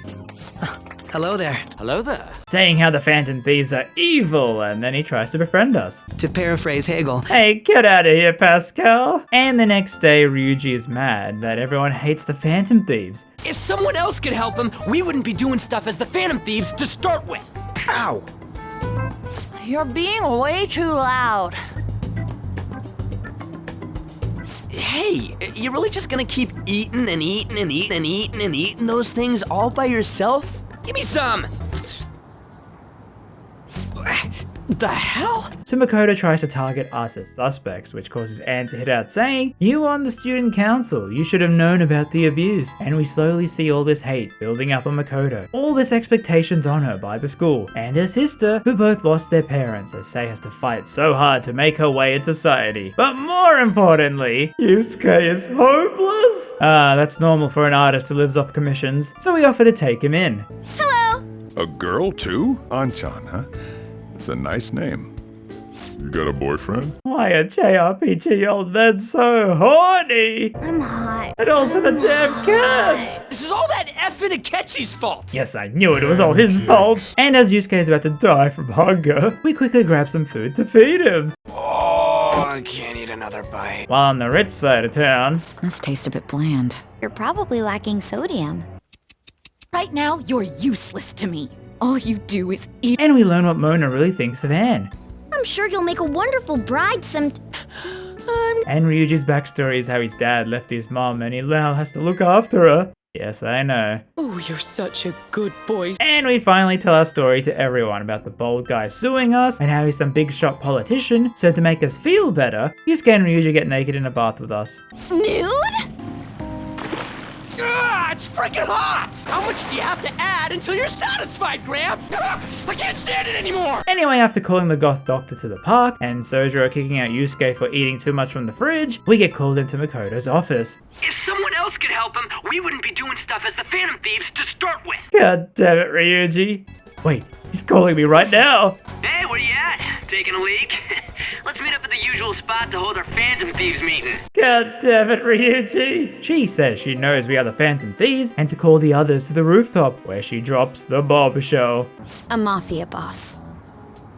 Mafia? Holy shit. Yes, the Japanese mafia are extorting the students. And she says if you don't want your identities revealed, go and change the boss's heart. Sure, fine, okay. But what is the boss's name? Horseplay. No! So the boss's name is Horseplay. I knew you were gonna say that. So talking to Makoto, it makes a cut back to Sei, who is like, Bringing up my sister to upset me, are you?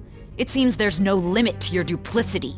How? So as we think it over and play pool, and realize to start Sketchy's confidant, you need rank 3 charm. Yes, I gotta be more charming to approach him. While we interrogate the students to find the mafia hideout. My cat Francois got run over by a car and also has an incurable illness. I need money fast.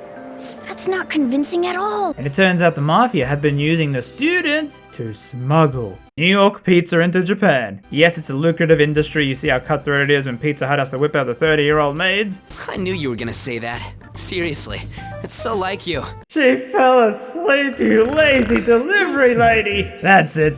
No tip. Well, we get cooked in the bathhouse, see that Yusuke support asks us to go into Mementos, and he has a bonus thing where you can copy blank cards for personas to learn the abilities, and we all meet at the karaoke to discuss how the reporter we saw at Madarami's house, how she could know the mafia's name. Oh yeah, I completely forgot about her. And we unlock Shinjuku where we see Texan fortune tellers. Please don't blow me off, okay? And Oyo in this club getting drunk. You didn't even remember that my first scene was in the base game. Just how dumb are you, kid? Base game? What the heck are you talking about? She says the name of the boss, Junya Kaneshiro, in return for giving her info on the Phantom Thieves to write stories about. So then we enter the details into the nav and find that the entirety of Shibuya is his palace, with a bank. Yes, finally a bank heist. And a fancy place like this needs some fancy clothes. Oh dear God, no! But we have no way to reach the floating bank, and so we head back. As we watch more DVDs, You try to save both the mother and the baby, you'll lose them both. Makoto finds out that we need a way to reach Kaneshiro, and so to not be useless to everyone, she runs off and gets purposely kidnapped by the mafia to find his lair. We try and chase after her. Damn it, I said stop! Holy moly! As we find Makoto captured and the big man Kaneshiro, who loves showing off his money.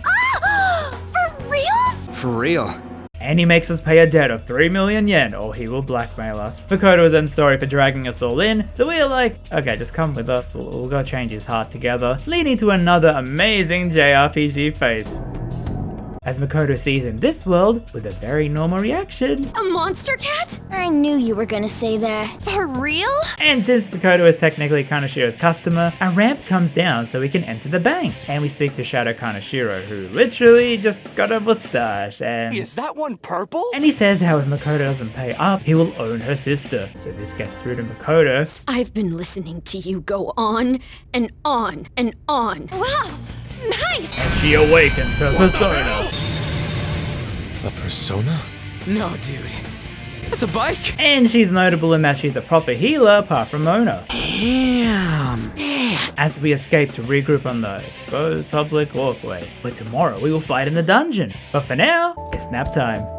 Hello? And we meet the fortune teller who is like, okay, I'll give you a free sampler. Oh my god, you're gonna die from mac and cheese overload. Hey, I've already heard that one. Are you a fraud? Oh no. Okay, you're gonna die from cholesterol due to too much free Pizza Hut. Now that's more like it! But to get an even more accurate reading on the day of our death, we gotta buy a special stone that costs 100,000 yen. Can't you lower the price? No complaining. So time for the dungeon where we learn Makoto's codename. She's totally a queen, isn't she? Any objections? None, queen! And we enter the bank where it's got locks and safes and codes which you have to work out from very tedious puzzles. Or just look up the answer online. How stupid can you be? Also new in Royal are these showtimes where characters will pair off with these really cool animated attacks. And Anne is so good in this game, she legit saved Mona from dying with this. Sound good? You want some help serving up a cold dish of revenge? And you get the red velvet cake. Wait, velvet room. Where after battling a bit, you can do fusions which will boost that persona, but then fusing that one again will give you a completely new random persona with a special chainsaw animation and... What the hell is this? Well, we find the treasure, send the calling card, putting it into lockdown, and the next day we go back to steal the treasure. And to make it even more menacing than a purple man, he's a purple fly man who raps. Maybe we gotta send in Ringo. So you gotta fight him on a metal pig and guard when he charges, get confused when he barks, and distracted with items that it sucks up. Yeah, it was not really a great fight. Well, we win, he blames society and that we aren't using our Mind Palace powers to our fullest potential, unlike the person in the black mask. However, treasure! So we grab the gold and drive out, but remember, floating bank? Wait. You guys are so careless. Oh, I think I cracked my ass. On, are you alright? Is yours cracked as well? Of course not! Isn't it supposed to be, though? And it looks like the treasure is a gold briefcase where it has fake money. No! And Morgana dies. But not really. No! Don't worry, we can sell the briefcase for money to spend on the food party to celebrate destroying a grown man's mind. But we gotta wait for Kanashiro to change his heart. So instead, we socialize, where if your character has no confidant rank to rank up at that time, you can take them out to places you visited to boost it. As I visit the drunk woman to boost our charm, because finally, we can talk to Akechi, where we weirdly stare at his manicured hands, noticing that he can use both. Then train on the treadmill and meet Yusuke, who really wants to show us his new painting. Well, I like the colors. No, don't enter into an art competition. Of course you're gonna lose. Bro, you need a real job. You can't keep starving like this. Are you serious? We then fish with Ryuji and Kawakami, where she's such a pro using this special bait. Jeez. And yes, I actually randomly saw this place when I visited Japan on that very train. As we continue talking to the politician and meet Hifumi, a shogi player. You have an idea on who that is, don't you? No, I really have no idea what shogi is, but I don't care, because she finally lets you swap party members. Yeah, you couldn't before in battles until you optionally talk to her right now. Well, I start Makoto support, trying to make her not study as much by telling her she's a gamer. Then the twins try to annoy me in the gym. Ryuji's socialing lets us have one of the best abilities, where if you're over leveled, it lets you skip fights against weak enemies. Seriously, more JRPGs need this feature. We then get reminded about how bad Yoshi's phone is. Frank gives us free cookies to show us that that he's a hip, cool teacher, and that he wants to save a lot of people. And so Kaneshiro just turns himself in. With everyone noticing that the Phantom Thieves are actually good people, skyrocketing our fame. Sei is mad though that she didn't get to catch Kaneshiro and missed out on a promotion, while Akechi doesn't really seem to mind. But he's so popular, he can't go anywhere without getting mobbed, so we help disguise him. Wow, he looks so different. Don't be ridiculous. And Sei is so mad at this, hearing how we talk to Akechi, she starts her own confidant with us. Wait, why? And we see how the SIU director, her boss, is running things, talking to a future prime minister that's his boss, about orchestrating the person in the black mask, and trying to see how they can use the Phantom Thieves to their advantage. Meanwhile... Hey, check the ingredients in the fridge. About the stuff in the fridge. Well, I guess it's fine. Just don't use too much of it. And our friends barge in because even though we are getting famous, we still have to study for exams. Leave vocabulary and long sentences to me, please. Even if we study English, it's not like I'm gonna use it in the future. When it comes to you, even your Japanese is questionable at best, Ryuji. And Yoshi jumps us. Would now be a good time? Yeah, I've got time. But Akechi appears, Yoshi, as the three of us go to eat lunch together. My father's the TV station. That's nice. Changing topics, what's your least favorite food? Jam, huh? Yoshi says how she's nervous about this upcoming gym competition, where she needs to get good results, and we wish her well. I have to prevent my body from getting too cold, since the meet's coming up rather soon. Kasumi, are you a lizard? Society. Yeah, I don't know, something seems suspicious about her.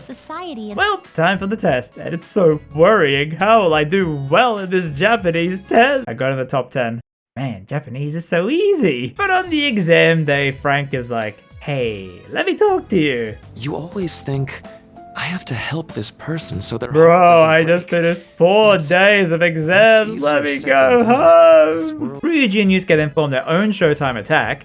It's so hot. As it becomes summer in Japan. And he gets interviewed for TV. Say that we're really lovers of fruit?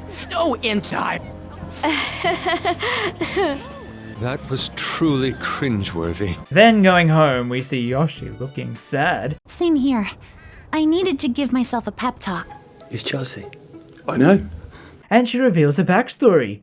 She died in an accident. Wow, that's so sad. Anyway, to celebrate exams being over, we go to watch the fireworks. Man, they really made a new loading screen just for this one day. Damn, it's so hot. Oh, it's so hot. Wanna go together? You should be more aware of your womanhood. So those are the kinds of girls you like, Ryuji?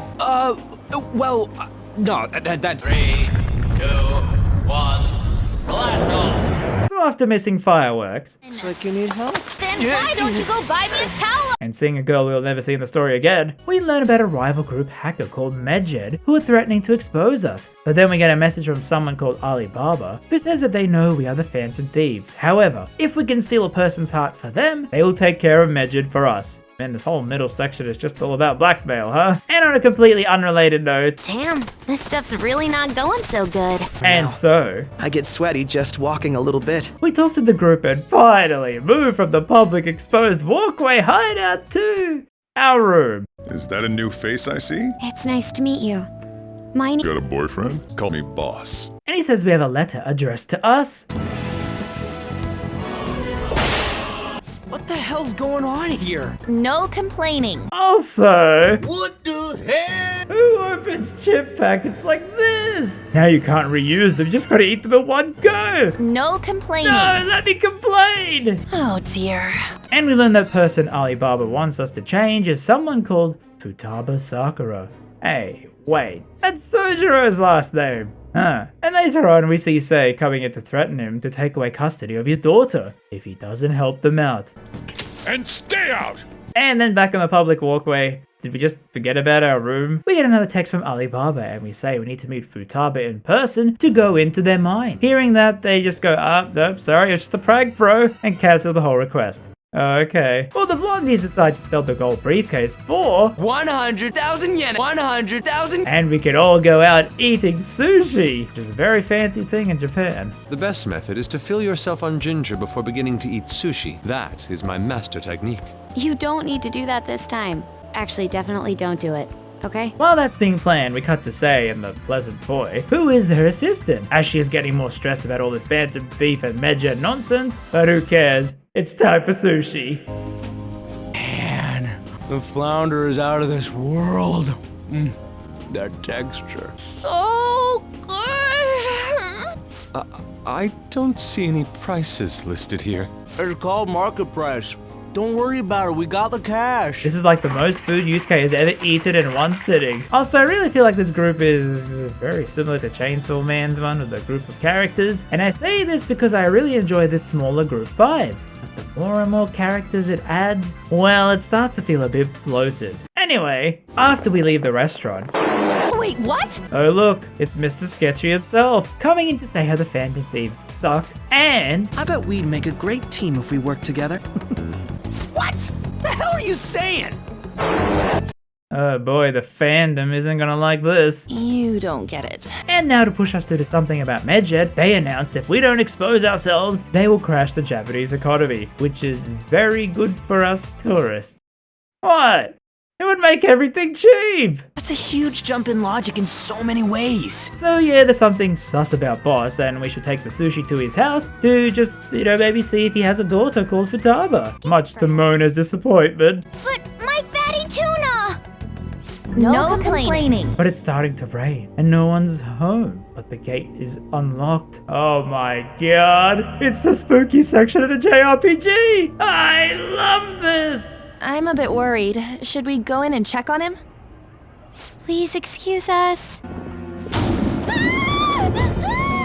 Scream? What was that? Let's get out of here, please!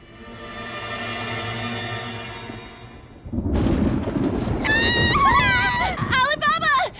Futaba! Futaba! What are you doing in my house? I'm Chris Hansen. Are you two dating? Yes. Hold on. So Boss finally tells us the whole deal. How Futaba was raised by a single mother who died, and Futaba blames herself for the mom's death. And Sojiro, as the mother's friend, took care of Futaba since then. We apologize for prying and decide to see if Futaba has a palace. And yep, she does, since she was Alibaba, and wants us to change her heart to stop the personal trauma. Well, I guess we should help her out, and once again go to a room to find the code word to enter the Metaverse app. And it was Tomb. And clicky. As we arrive at the palace. It's so hot.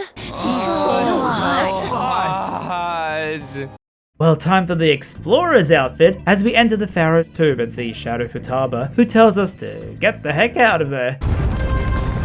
As we see the real Futaba plagued with voices blaming her for her mother's death. So we explore the pyramid, which has lots of puzzles, placing objects on switches, traps, and swimming? Jeez. As you slowly work your way through the main hall stairway till you reach a final locked room. Also, it's cool here seeing how you don't need the party on the active team to use their showtime. Get out of my face!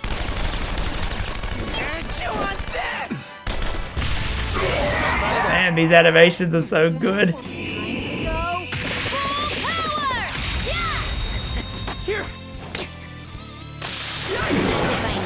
And I will say, because we are tackling a gamer, I thought I had to fight with my own cheat codes and use the free DLC persona they give you that are super overpowered. Alright, I wanted to just have fun playing the game for the third time. Look, just let me use myriad tropes, okay? It's so broken! Complaining. Man, what is he even saying here? It's educational guidance. Dang, it even pre-fills my SP after every battle now. This is so stupid. Also, yeah, I don't know, I kind of love this random persona mechanic with the red room. It's sort of fun to see what the game will give you, like a Pokemon randomizer sort of thing. Shame all the moves are just so odd though. Well, at the door we need to physically open Futaba's real room to enter, so back again we go. Where now, since it's the school holidays, characters will randomly say they are just staying at your cafe. By characters, I mean mostly Yusuke. Bro, stop, I just want to send the calling card. Oh, finally, a free day. No, Akechi, now I gotta meet him. Well, eventually we get to Futaba. There's no mistaking it. This is your... As she comes I out, see.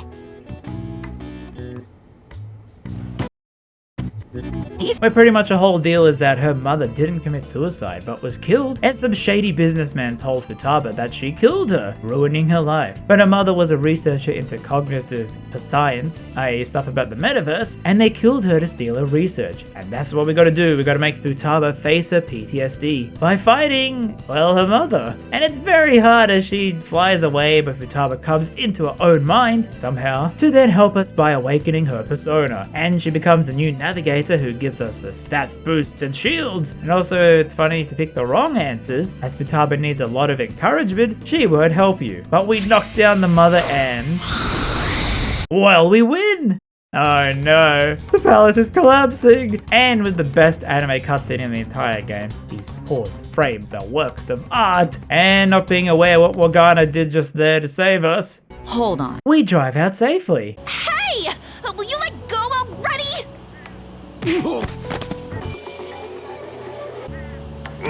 And so Futaba is fine, just tired, and we have to wait for her to wake up and stop Medjet. But we have enough money to now buy the 100k fortune stone! And turns out, it's salt. It's made of salt. Blow me off, okay?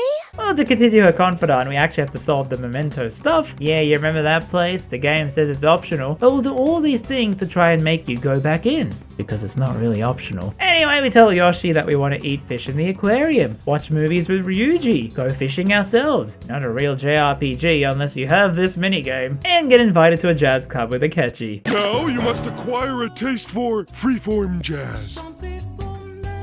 And yeah, with Royal, a hint is that if you want to see all the new things they added, like the true ending, you have to drop everything you're doing to make sure you rank up Frank, Akechi, and Yoshi. Like here, sorry Anne, Royal says I need to talk to Yoshi, so bye bestie. Please don't blow me off. Well, she makes us try on glasses to buy for her dad.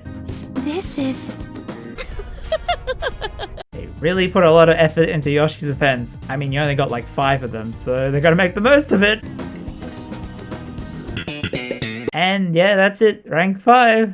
Okay then. Was that it? And yes, I finally did more mementos, but doing it in bunches is way easier because you get over leveled. Plus with that Ryuji boost, you really just run right through them. I then did more summoning, where you can pay the twins money to summon higher level personas than you can control. While in mementos there's new music, because a lot of people seem to hate the old music, as we reach Advanced darkness. And then Mishima treats us to lunch. Wow, okay. As Anne gets shown up by that hoe. While we go to the arcade with Akechi, eat Becky's delivery, since, I don't know, it's part of the service package now to eat with a delivery person for maximum company loyalty. But Futaba is awake and stop Medjet herself pretty easily.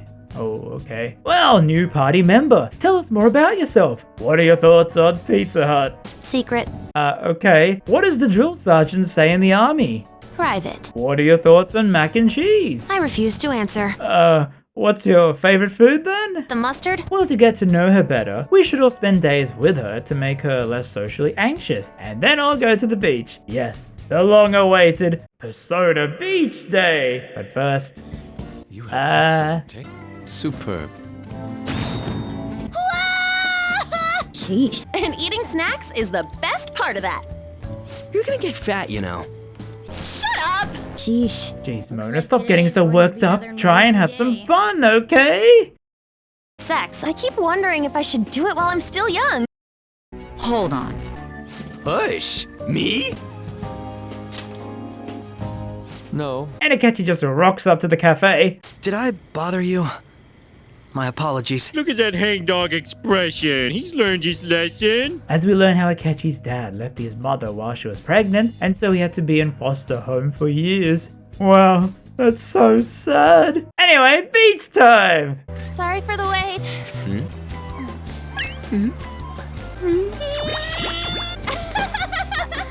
Got a better opinion of me now? What? Cat got your tongue? Come on. And you can't have a Persona anime cutscene without the random noises.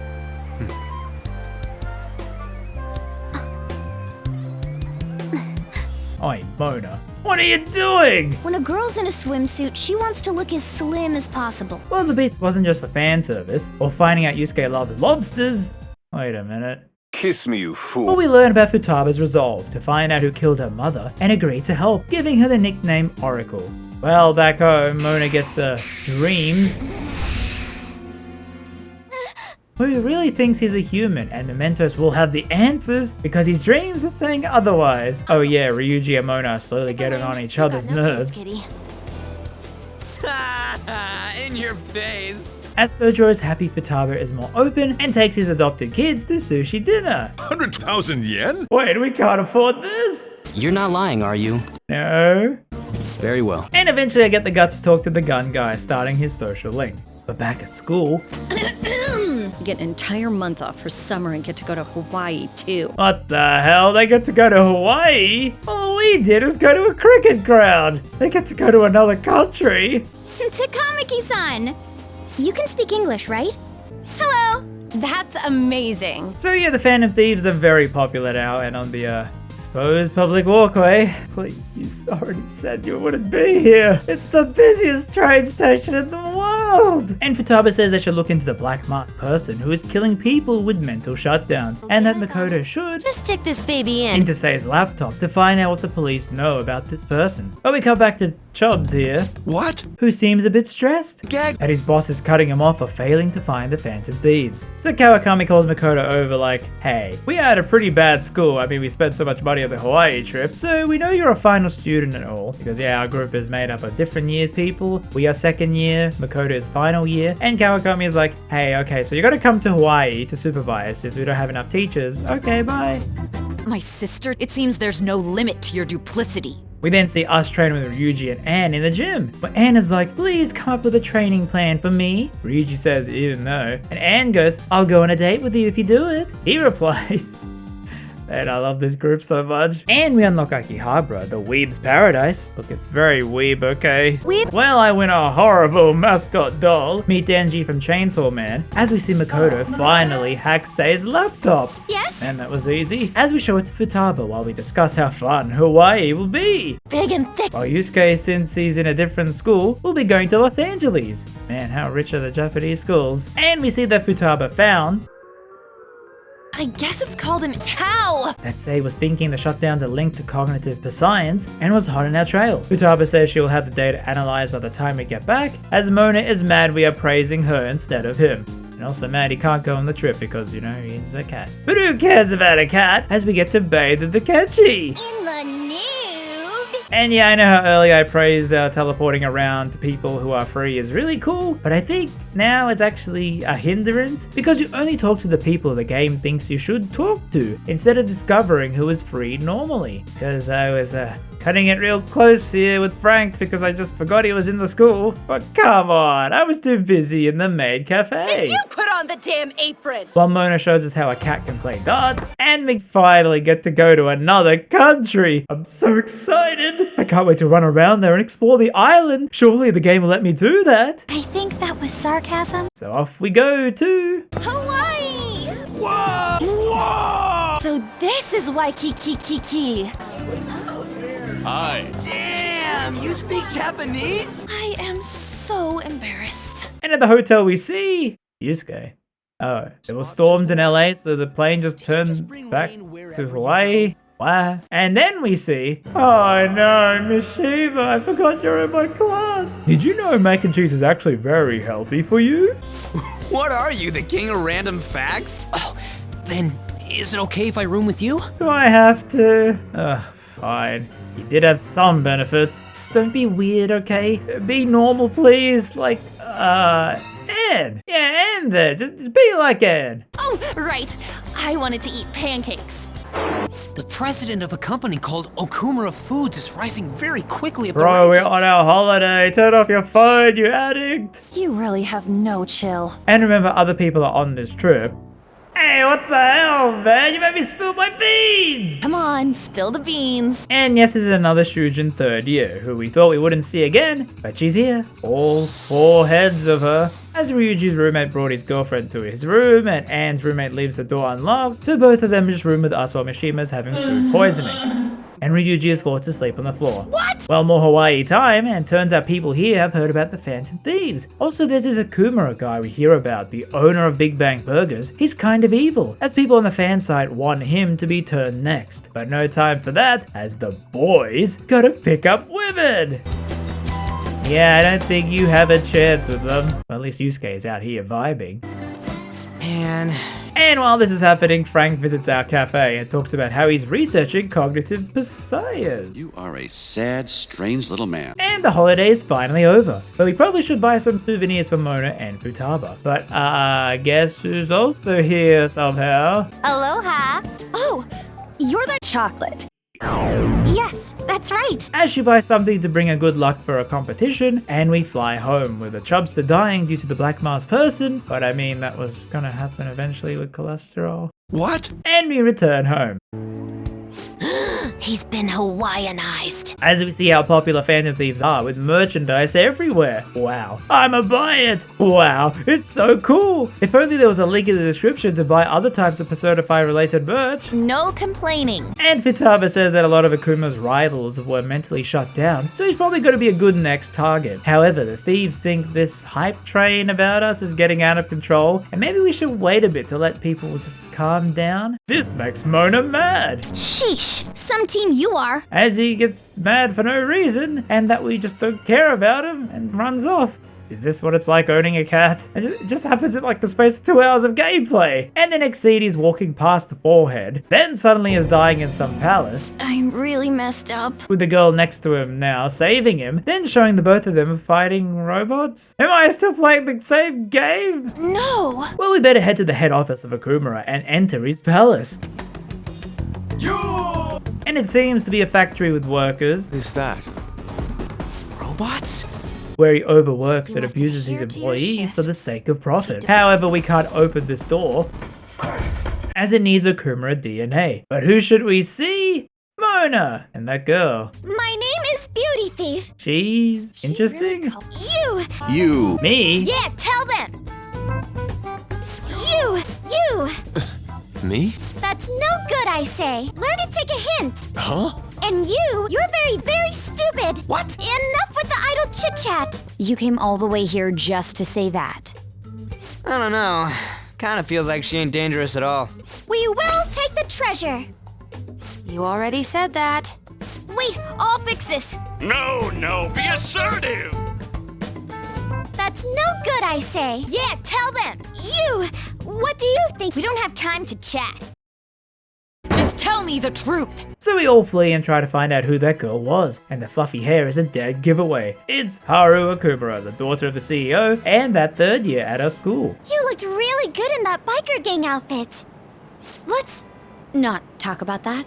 As we see Haru with her dad Rei Romano Akumura saying how she should be married off to a politician's son to strengthen his company. And this must make us so mad. She however sticks with Mona for now as he wants to solve the case before us, so we plan to stake out mementos to find Mona and apologize. But Ryuji simply opens his mouth and makes Mona mad. Oh, is that right? And they run off and now we gotta catch the two. Wow, this is such a fun section of the game. Jeez. Mona and Haru escape into the real world but see the politician's son who wants Haru to obey him. Mona attacks. Damn cat!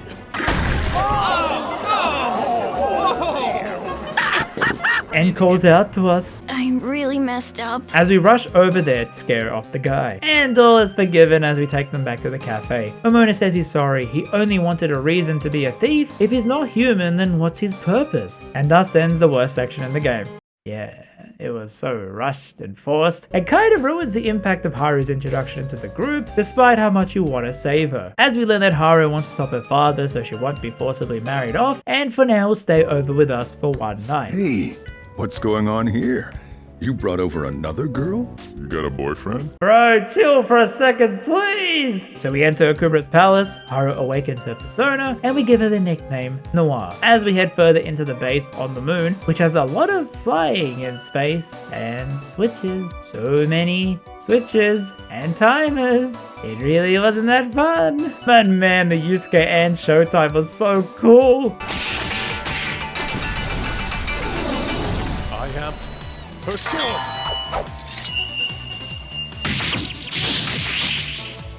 the pinnacle of beauty. And get a new fusion type, multiplayer. Yeah, you can fuse one of your personas with someone else's online. We are so close to getting the persona multi-game we dreamed of. Roblox! And fusing him with the red room gives us... What the heck, I already have him! So yeah, we find the treasure and are about to send the calling card, but Frank says, hi. As he asks, how can you stop trauma in someone? We say, what if people's hearts are all connected in a metaverse? You know, like mementos. And this awakens something in him. Oh no, why did we tell him that? Well, we go back to fight the boss Romano, where he summons many robots, which are no match for, Sona, as well as a robot Haru. But we win and stop him, but before he can reveal who the black masked person was that he was using to kill off his rivals, the palace collapses as we leave him, telling Haru it's fine. He will confess in the real world, all alive and... Oh no! But he seems fine for now, as we got free time, meaning we can use Pizza Girl for something else. Yeah, Pizza Hut was losing sales due to Big Bang Burger with all the hype around them, and offered their delivery girls to do your laundry as well, and make your coffee, where in the meantime, we could just play games on our TV. They don't realize I need kindness to start Futaba's link, but also got max knowledge, meaning answering in classes now doesn't do anything for me anymore. So I focus on kindness, as Futaba's boost really help you in fights. And it's funny now at this point we have so many confidants. Every night all these people are begging for you to talk to them in their lonely little lives. As we see Yoshi get called into the vice principal to say how she got third in the competition and that's not good enough for her scholarship. And talking to Frank, how they feel annoyed they gave scholarships to her and her sister, but one died and now this one sucks. Frank is mad at this. Anxiety. As Yoshi runs past us dropping a charm, we call her to return it, but her phone goes all... Hey, remember, her phone is broken, guys. And we find her at the stadium, complete with a new anime cutscene, showing her accidentally using the nav to find this new palace. As we rush in to save her, with Yoshi seeing her sister, calling out to her with all the pressure weighing in, she awakens her persona. I am... And we escape, explaining to her, yeah, we are the thieves and what just happened in there, the whole persona thing. Should just write a pamphlet on this by now. She, however, won't join us because she's got gym work. Or, it would ruin the original story, so she'll come back later. I see. As we see Anne's storyline with rank 9, where she brings Shiho to school to face her fears, and it's so good. And Anne is like, oh, I'm so lonely. And we say her friends are with her. Yes, I turned down the dating option. I really do think these four are just good friends, and dating would make the group dynamic weird, right? I knew you were gonna say that. On the other hand... That was truly cringeworthy. Man, Yusuke is such an enlightened man. It's finally lunchtime. Man, I'm really in the mood for some bread today. Hey. Now Kawakami is like, hey, Frank will be leaving soon, so make sure you do your rank 8 with him by then, okay? Oh god, I'm nowhere near! Oh man, I really got a speed run with him. When we see us and Yoshi have lunch and Frank is so surprised, her mood changed due to us. He thinks maybe we changed her heart. As Haru, to celebrate her dad's show reaching a syndication status, and she's so freaking rich, takes us out to Disneyland, copyright version, where we don't get to explore.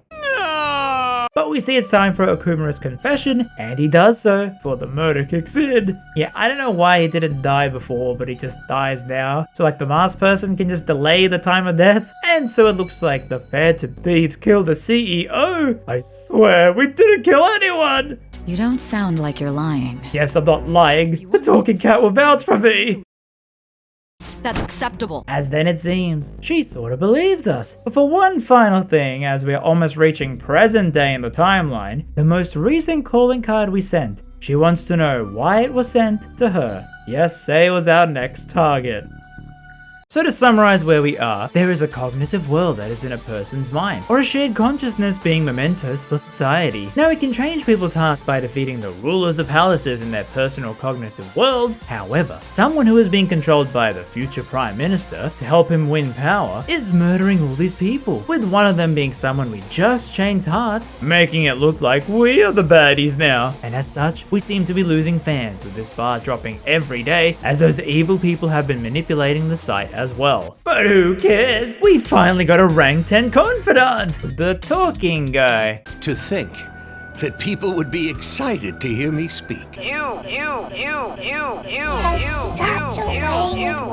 And as such, we can now fuse a very strong persona in that arcana. While people are still suspicious on the Phantom Thief murders, There are murderers among us. What? and it seems like those people hacking the site even made it so Okumura wasn't the top person on the list. They influenced our next target. And yeah, we know it's the SIU director who is listening to his boss to orchestrate all this, as he now gives Sei a new job to arrest someone as the Phantom Thieves to get the promotion she really wants. And thus begins Sei's path down to overworking. I'm home. Hi, sis. It's none of your concern. Oh my god. And while all this is happening, let me out of my house, you damn cat! I can't keep staying here every night! Calm down. But on nights I get to go out, I visit the Holy Girl, where she now lets us earn double money if I win in one turn. This was made for the DLC! For real? But now at school we have to organize a school festival! As we tally votes on who the students want as the next guest speaker. First place is Goro Akechi. What? I mean, did you see his hair? It makes him very popular. You get it. And since Akechi is Sei's partner, we can use this as an excuse to ask him about the murders. But who needs that when he literally shows up at our house?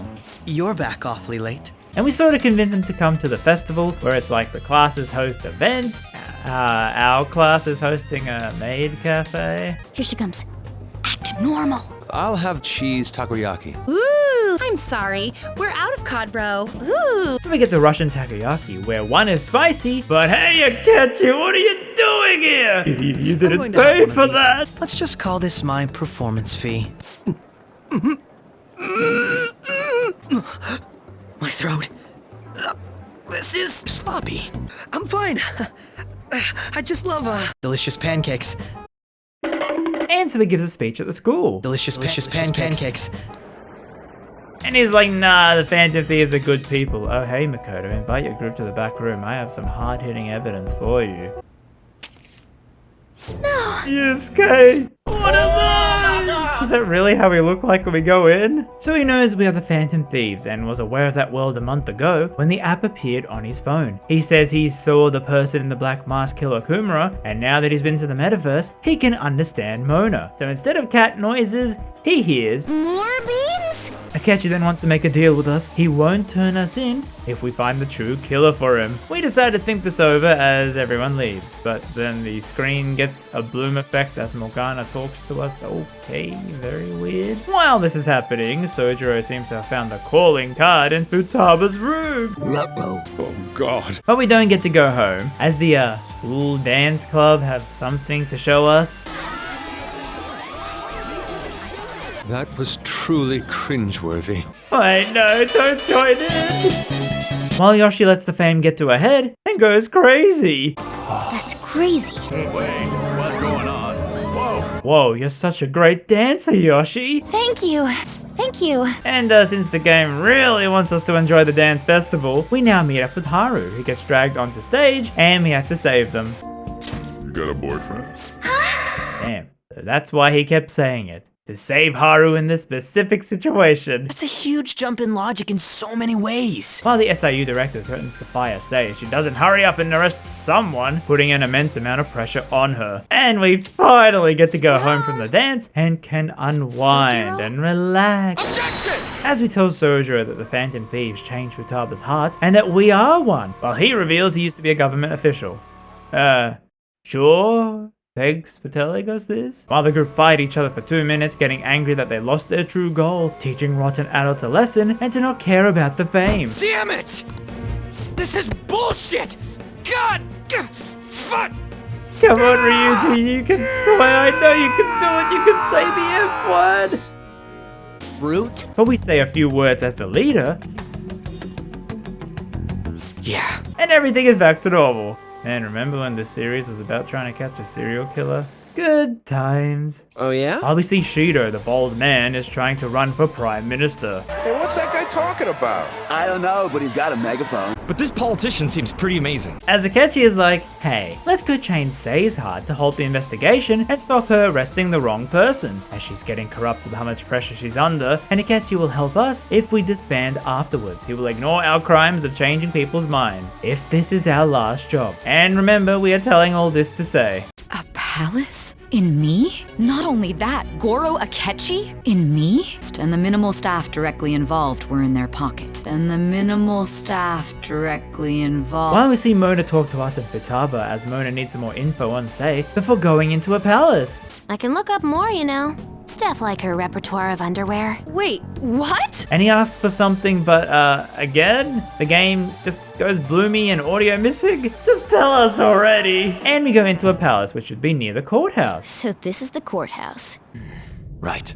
As Akechi whips out his new iPhone, and Futaba goes gremlin tech nerd wanting to see what new features they added that Android has already had for years. And she's very socially awkward, so she's allowed to do this. While Akechi not really caring. And we need the keyword for Sei's palace.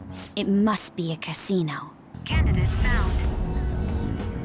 I definitely see Sai-san in you. In me? Well, it looks like a casino. And with Sketchy joining our team, he needs a nickname. Perhaps Karasu will be best for me.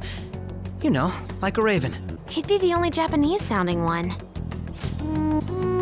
Why not go with pancakes? And so in we go. With my outfits, glitching? No, seriously, why are they showing up here? Oh, okay, it's inside, it's fixed.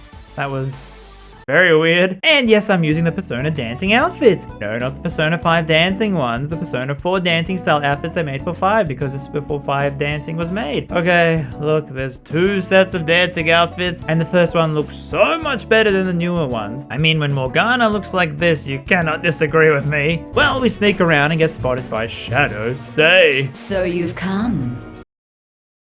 Hear me out, you guys. She says to make it to the top to fight her, and we need casino coins to travel up. Also with Akechi on the team, wow, he's strong. Man, I sure can't wait to use him in the end game. And yeah, this palace is cool, mostly just the amazing music, but it's very long, with each floor having some gambling type puzzle to get through, or just straight up a dark corridor. Sure. Fun, yay. Well, we finally get enough coins but can't progress past this room, and we need to head back into the real world to have the real Sei open it in her mind, like we did with Madarame. Yeah, we just have to quickly pop out and visit her at her job. This may sound odd. Does she really have... That was a weird waste of time. Well, back in we go, where we see Haru and Makoto showtime. Futaba uses her hacking skills, and to not forget about her, she even gets her own all-out attack.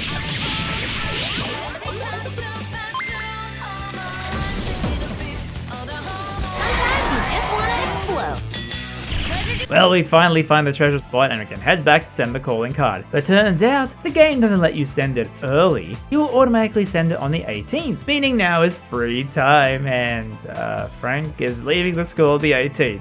So I gotta speedrun Frank and Akechi's confidant, where Frank is only at school some days and Akechi's only at night sometimes here. It's really hard to work out, but to say I wasn't stressed trying to get this done was an understatement. Anxiety. Well, Frank's rank 8, he takes us out to a buffet. Wow. Okay.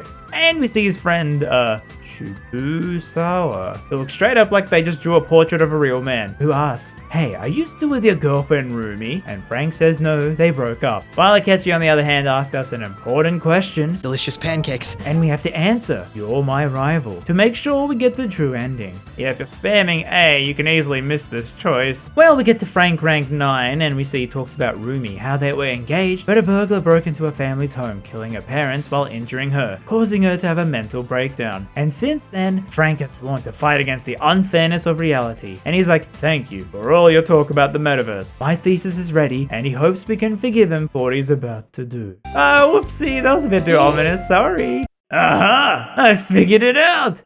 You're the person in the black mask, right? How stupid can you be? And Akechi in the next rank is like, okay, since you're my rival, fight me bro, 1v1 of mementos. What? This.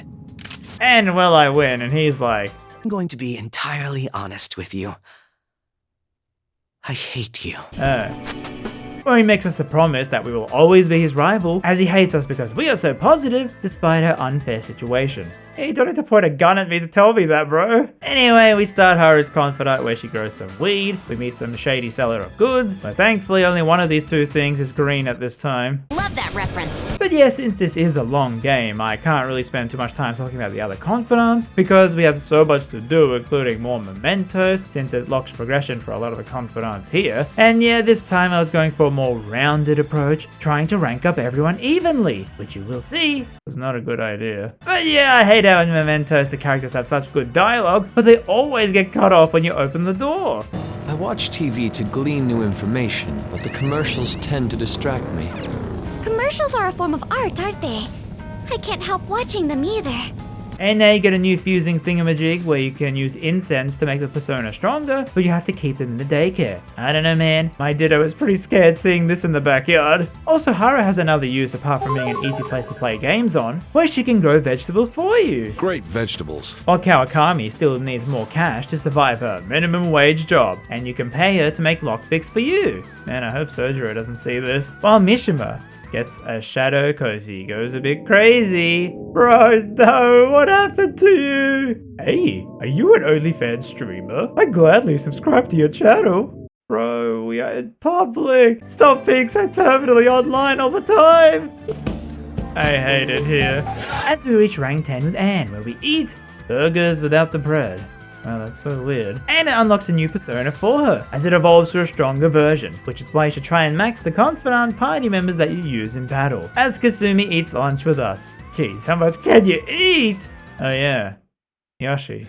She's like, okay, I still know you're doing the Phantom Thief stuff, but when you're all done, can we have some fun together? Sure, I guess. And it's the 18th where Frank leaves, telling us one final thing. Remember, it's okay for you to escape your problem. Is that really good advice, Doc? Triggered. He's like, thank you. Yes, it was all you. I finished my paper, so whatever happens because of it, it was because of you. And second, I know you're the Phantom Thieves. Yes, he was there. When we first teleported back, he was always there. But he won't rat us out because we helped him finish his thesis. Society. Indeed. Well, back to the story. With the gang without Akechi there, talk with the Bloom and the no audio again. Does the game think it's being smart doing this? What nonsense. And we send her the calling card to go into the palace to fight her, where it's on a roulette and we can't attack while it's spinning, but we see that she's cheating, and we have to send someone to shoot the glass to let the ball fall in before she transforms into this to fight, but we win. And we grab a treasure, a briefcase, when all of a sudden, a huge number of enemies appear outside and we as the manly hero will distract them while everyone escapes. Which leads into the opening cutscene where Yoshi saves us and we jump out the window. And we reach the current timeline back to us being interrogated by Sei. And she offers us a deal since apparently they're gonna give us the death penalty. Yeah, they wanna kill us. In exchange for not that, we should rat out our friends. And if we do so, you get a bad ending. So don't do that. Don't be ridiculous. And the game randomly shows those no audio scenes now, but with audio. I'll explain it all afterwards. Because the game tries to. Boy, it tries to. So we hinted say we know the traitor, the person in the black mask who killed Okumura, but as a silent protagonist, we cannot speak. Just point to our phone and that Sei has to show it to that person. What do you... You're referring to him, aren't you? So yes, the evil person, the one who betrays the Persona crew, that seems to be a recurring theme in these games. It was Akechi. No way! Oh my god, it was so obvious. I mean, everyone knows it by now, with how popular the delicious pancake memes are. It's pancake party time, as they say. Sei then leaves and sees Akechi as he's now appointed chief of the investigation. So it was you. You're the one who sold out the Phantom Thieves. So Akechi reveals that he did all this to get us arrested, and now Sei must make a decision whether to believe us or not. Akechi-kun, does this phone look familiar to you? Yes, that's why you're the greatest! Me? Foolish woman. So Akechi comes in, grabs the guard's gun, kills him, then kills us. Yep, we're dead. He then calls his master saying job well done, straight up name dropping him. Shido-san, my job is complete. I've told you not to call me by name. Before killing the SIU director to tie up all loose ends. Where we then see Sei get a call from Alibaba, who is Futaba, saying how Akechi will kill us, but Sei can still save us.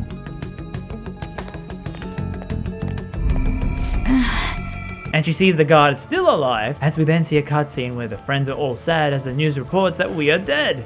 But like, not really, because we are alive in the cell grinning like an idiot. Yes, an idiot. There's no one here. It's an empty room, Joker. Who are you smiling at? And now the game explains the whole plan to trap Akechi through those flashback scenes, and thankfully in Royal, this is now voiced. Yeah, in the original, this was not voiced at all, which at least helps in explaining a little bit.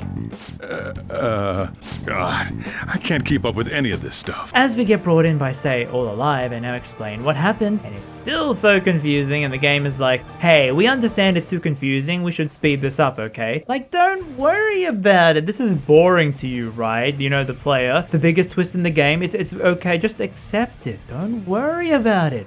Oh, come on, we are 60 hours into this game. No player is gonna drop the game because your explanations are suddenly too long now. But at least they try now, where you can talk to Futaba afterwards in this fully voiced dialogue cutscene to try and explain it further. Although it's still not the best. Well, remember how I put that wiretap app? Remember how I hijacked— I actually think the diagram I made in my old video was perfect for this, so I'll use it here now. As during the news station part earlier in the game, Mona mentioned delicious pancakes, which Akechi heard, meaning he has heard Mona speak, and only people who have been to the metaverse can hear the cat. So apparently everyone except the player is sus of Akechi since then. Then with a flashback about Sei's underwear, which thanks to the horny anime adaptation we have confirmation on that. Oh dear lord. Mona told Futaba to bug Akechi's phone to see if he would betray us, which is what she did when she was like an iPhone fangirl on launch day. She planted the bug which recorded him saying how he would kill us, thus we set up our counter plan. The group knew the police would be there at the palace, so gave Joker a fake briefcase to get caught. And so this was in the interrogation room in the police headquarters. Now since the area around Sei's palace is the same as the real world, remember how in Kamoshida's place it was normal until the school castle? Everywhere else around the palace looks the same as the real world. Meaning there's two interrogation rooms,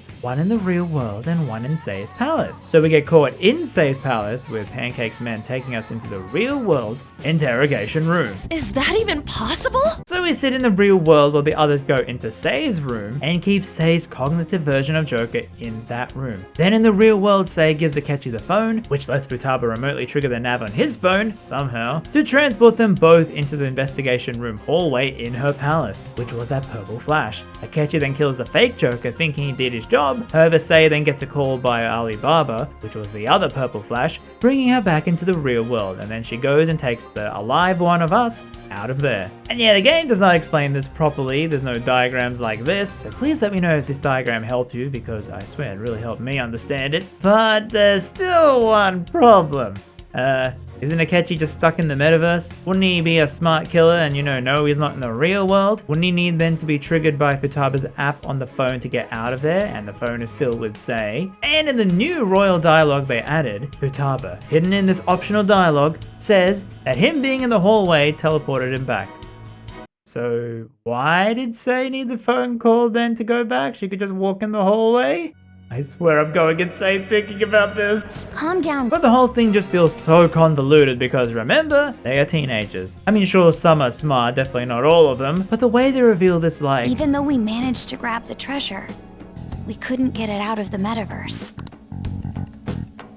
Except that was all an act. It's so unbelievable that all these kids can suddenly plan for all this to work out perfectly against a really smart killer and the entire police force. Does anyone else agree with me? We're intellectuals, you know. And that is how we trick the world into thinking we are dead, but not really. How tough are you? How tough am I?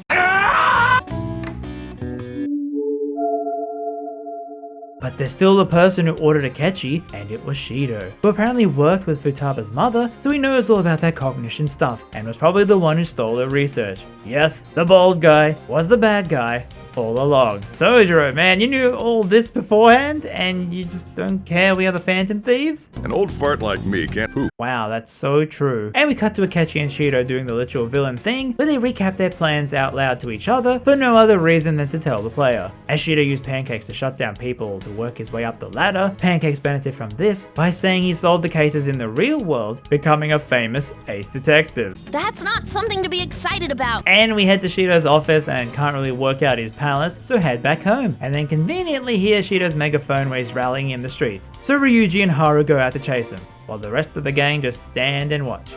Really? Haru goes and runs, and they really want her in more scenes, huh? Ryuji then straight up walks up to the bald man to ask him questions, but gets pushed by his bodyguard, giving us flashbacks of the restaurant scene. Push? Me? And yes, we finally realize this guy was the man who got us arrested at the start of the game. Oh, come on. It can't be that hard. How many evil bald men can there be in this game? Anyway, no one in the crowd cares an adult assaulted a teenager, and Shido drives off, as we finally tell everyone Shido was the guy who got us arrested, and that back then he mentioned something about a ship, which means that his palace is a giant ship! Shido feels he needs to be the captain of Japan and steer the country to a new, corrupt future. Before the final dungeon, Yoshi is like, "Whoa, you're alive?" So you're Yoshi. What's up? As she reveals, yeah, she saved us in Sei's palace because she followed us. Wow, these big brain kids couldn't realize a teenager was following them. How stupid can you be? So begins the palace, which has a lot of running around as it's very long and so much backtracking, tricking royalty into letting us in. I'll have the sauteed foie gras, a salad garnished with truffles, and roasted lamb, please. And rats. We turn into rats in some parts where we eat cheese to heal up. Cheese. And man, it really has so many weird rich adults. A letter of introduction, you say? I would never give one to some nobodies like yourselves. A nobody? I'm quite charmed to meet you, sir. My name is Ann Windsor. On Windsor? Are you half British, Anchan? So why does he say Anne, but they all say An? Takamaki-san. Takamaki-san. What is with the pronunciation of this game? Calm down. While during this, we get cut to the real world, where Akechi is doing his thing as the game tries to make us feel sorry for the guy. And thanks to the Nav app, and the persona bestowed upon me by the gods. Well, we see Haru and Mona showtime. And we meet some Yakuza guy. This guy is great at drawing. He's an artist. And finally come face to face with Akechi, who realizes he was tricked. Society, who cares? But Mona goes, You talk big, but you're really nothing more than a little kid throwing a temper tantrum. So he has a second persona, which was what he used to cause mental shutdowns, and goes sicko mode, turning into the person in the black mask. Don't mind if I do! But we easily win. Oh yeah, I never realized the showtimes actually have variations to them. Let's do to them what they did to us. Here we go! Twofold. Make way for the fist of the phantom! Get serious. Ow, sorry! Let's go!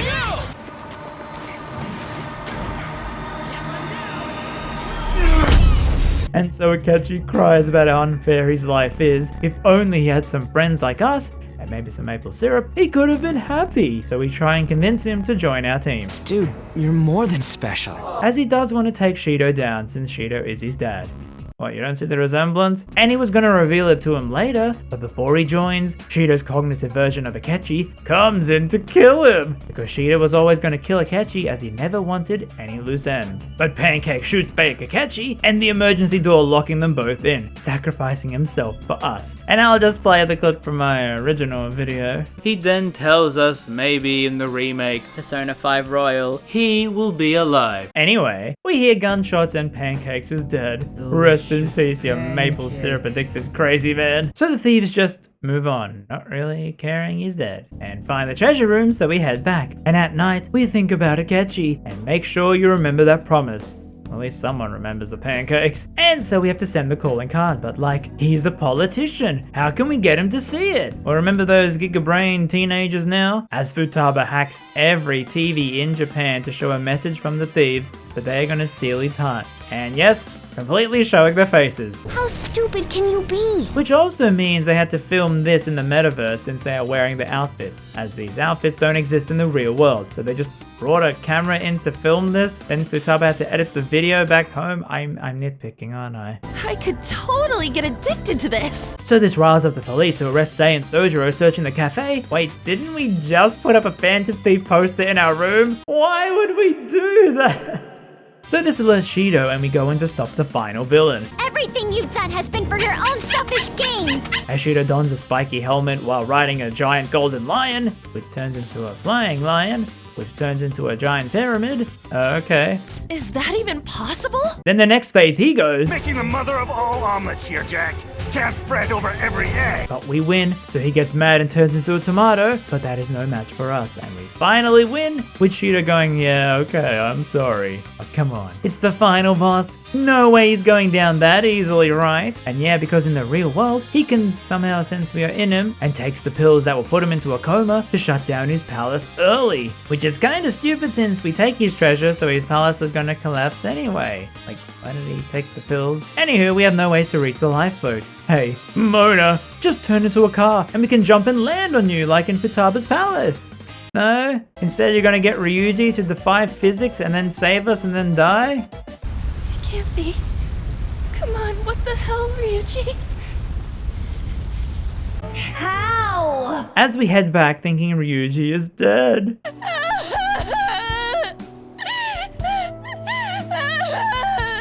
Women. But he's fine. And to celebrate him not dying, the girls beat up Ryuji, causing him permanent head trauma as we leave him out in the cold outside a politician's building where bodyguards are watching.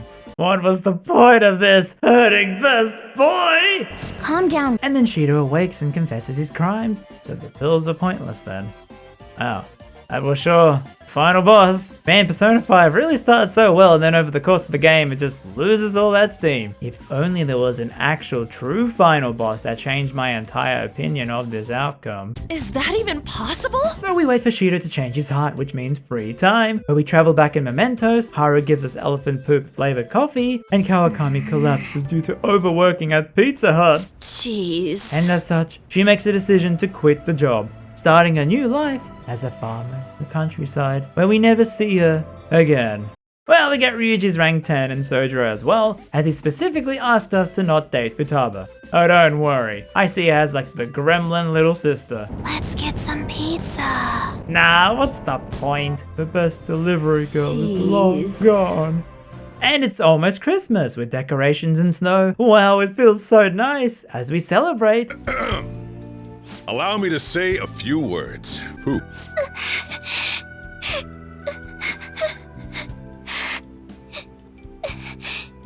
But we are students and still have exams. Why did you bring me here? My school's exams are already over. Well, I finally realized you can visit the jazz club and invite people there, and it actually boosts their personal stats. I should have come here more often. We then work through Makoto's social link.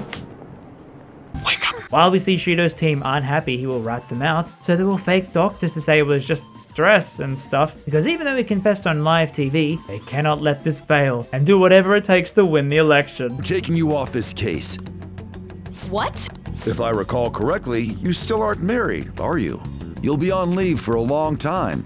Why not look for a husband while you're at it? And yep, with that simple trick, the public still have faith in the bald man, as he wins the election. We know he doesn't need a psychiatric evaluation. So Mona is like,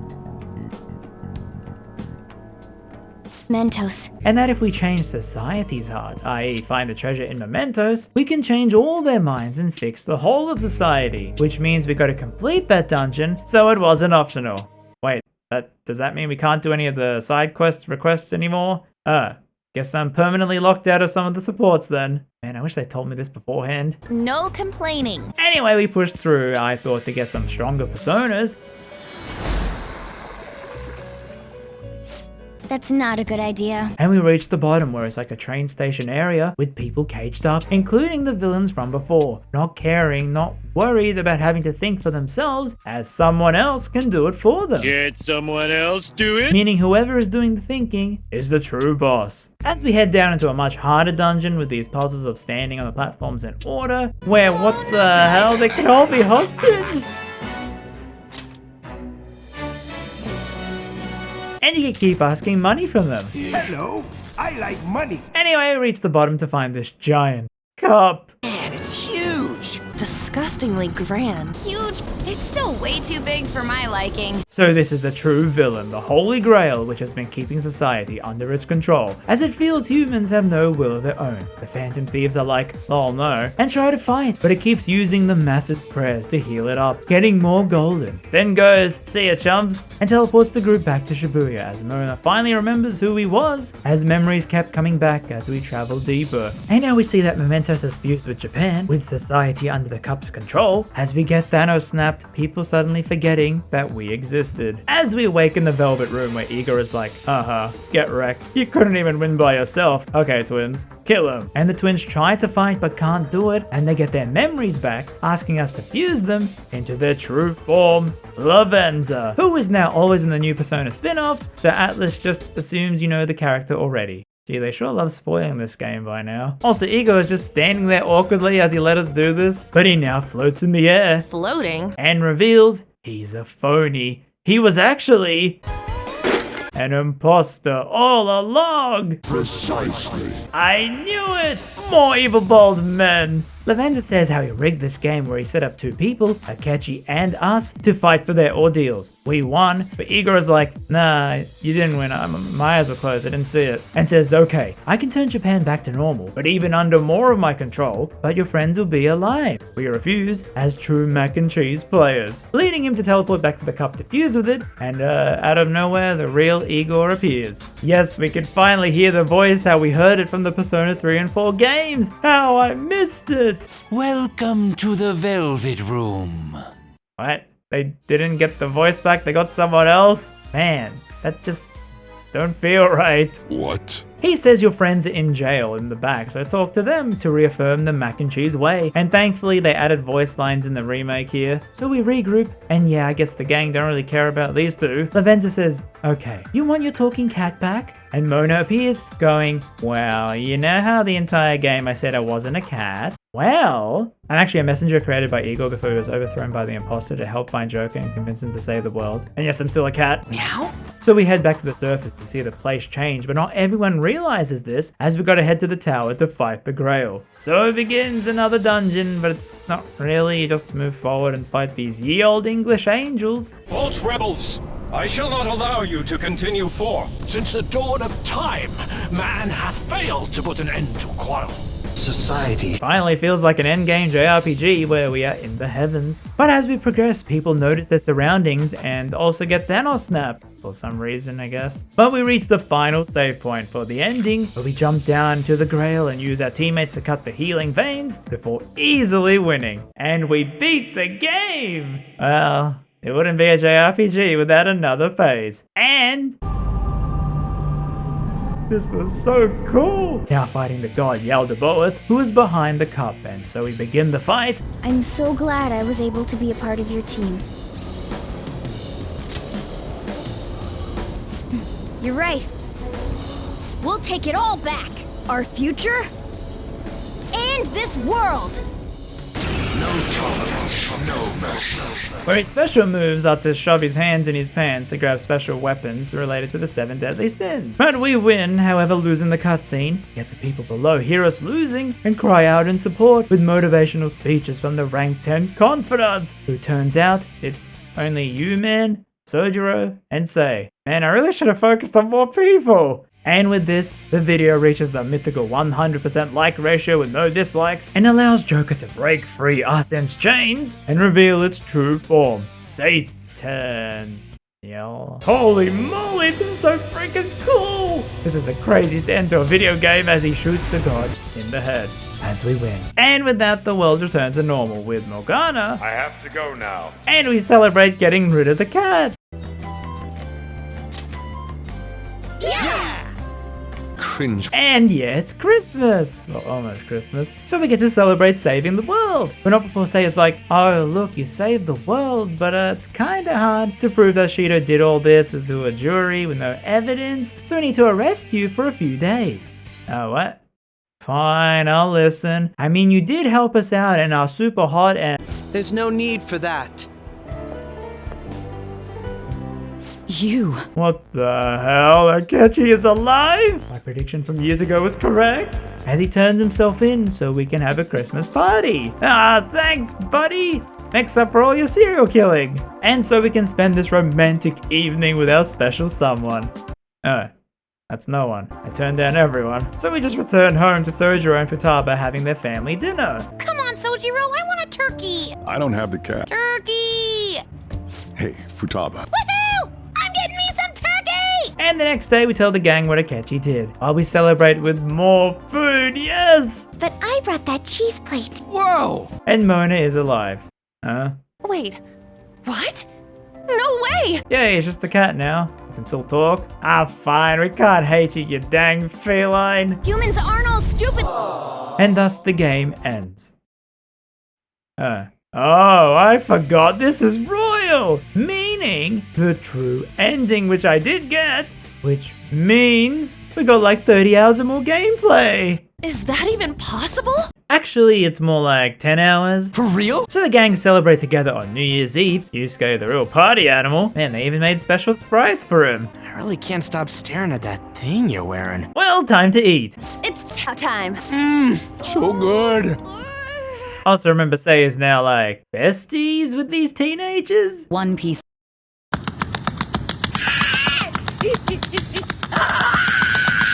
Sei says how the woman in our case came forward telling the truth and that Shido will be charged while we will get a clean record. It's an actual real-life good ending. Oh no, don't jinx it. I've been seeing this guy on TV all the time lately. As we go to sleep and dream of a wonderful new year. Oh man, not a real life prison school. Also, why the heck he walk like this? And this voice is like, oi, what the heck are you doing here? Get back to your world. This has gotta be the best PSA to never eat mac and cheese before bedtime. As Yoshi is like, hey, meet me at the shrine for New Year's Day. And I forget that this is Japan on New Year's Day and not Australia with the whole, you know. And as we go downstairs, there's this weird glitch, and as we all know, that means big spoiler things in Persona 5. Don't be ridiculous. Also, hey, wait a minute. Where's Mona? Who the hell are you? Happy New Year. Oh no, not that voice. Get me out of here. And at the shrine we see the green lizard, and the whole gang turns up, but they all have other plans. I'm gonna hit up some New Year's sales with my mom. Well, looks like you're all busy. And maybe I should hit up the track team and see what they're up to. Ooh, I'll get in touch with Shiho and find out if she has any plans yet. Wait a minute, this is so weird. Everyone is happy with their life, all the people are alive again, and they go and ditch us, leaving us with the dinosaur. Well, not the worst thing. And we meet Yoshi's dad, the TV station. Oh, so you're her senpai. As we head home. And this is so relatable, right? Well, guess it's time for bed. Oh my god, another blue-eyed character! Seriously, are you alright? And heading downstairs we see Sphinx Lady! Drunk on the spirit of the new year already, huh? Man, something sure is crazy. What the heck happened in this world? Hey Akechi, help me out here! You know. So Akechi goes, oh, you also notice how the dead people are alive, right? With Akechi saying how he was just released from jail for no reason, and says for us to team up. Sure, I guess. As Yoshi calls us up telling us to rush to the stadium, because that palace from earlier in the game is just there, right out in public for everyone to see. As we tell Yoshi about Akechi being a Persona user, and the three of us head into the palace, only to be stopped by the guards. Look at this scum pile up. Fine by me. Time for a bloodbath. Would you say this is how he normally is? Like a ruthless sort of person. I see. And so we head further in where it shows how Yoshi's dad crying at the death of his daughter, somehow putting her memories up there, with Akechi being real suspicious of this. Are you even trying?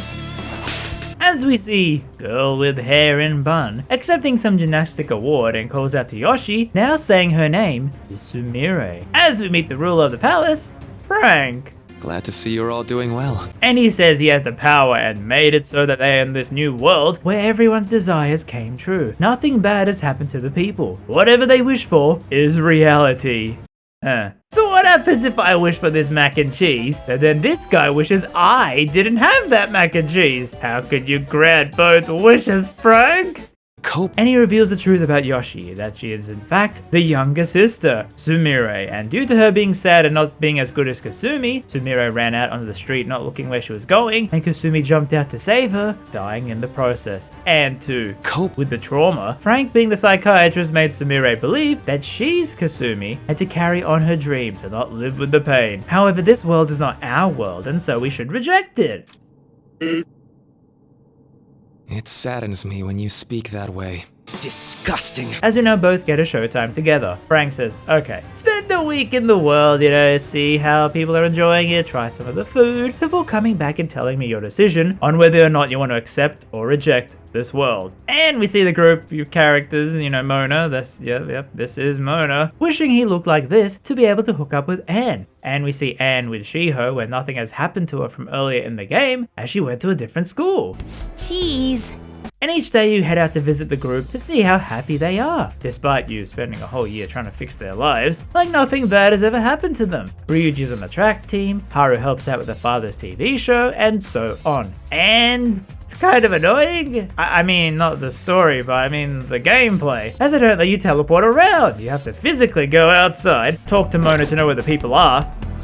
Hey, you have a minute? And why does he sound like that now? And then go to the station, get on, then get off, and then go to where the people are. I mean, after all these hours in the game, I guess they really want to make me experience the Japanese life, if I haven't already. And Akechi's like, yeah, I don't care. I don't want to live under Frank's control, so I'm going to reject this world. This alternate timeline where people didn't die. Hope you do too as well, buddy. And so we return to the palace to reject the deal, right? You will reject the deal, right? Well, I mean, everyone seems happy. He only wants people to be happy. Why not live here? I mean, is that so bad? Disgusting. And Frank is happy. I'm just so happy. And so we all live happily in this new world. Akechi is alive, not having to work with Shido, and Yoshi lives as Kasumi, not Sumire, and Sojiro offers to have us live here until we graduate. Wow, this is actually an amazing happy ending. Watch this. Do we actually have to watch this? Good grief. As we see Makoto and Haru graduate, and Akechi taking a commemorative photo, but this random guy comes in to take the photo of all of us. Say cheese. Cheese. Wow, this is so wholesome.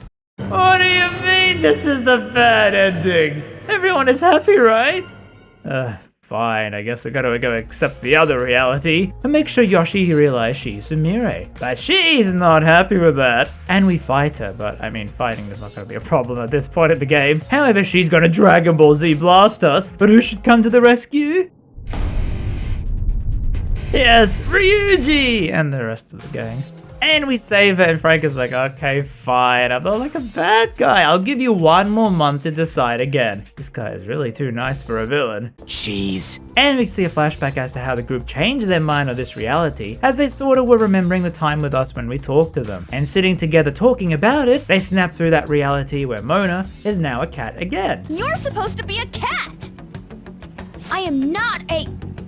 Oh, wait.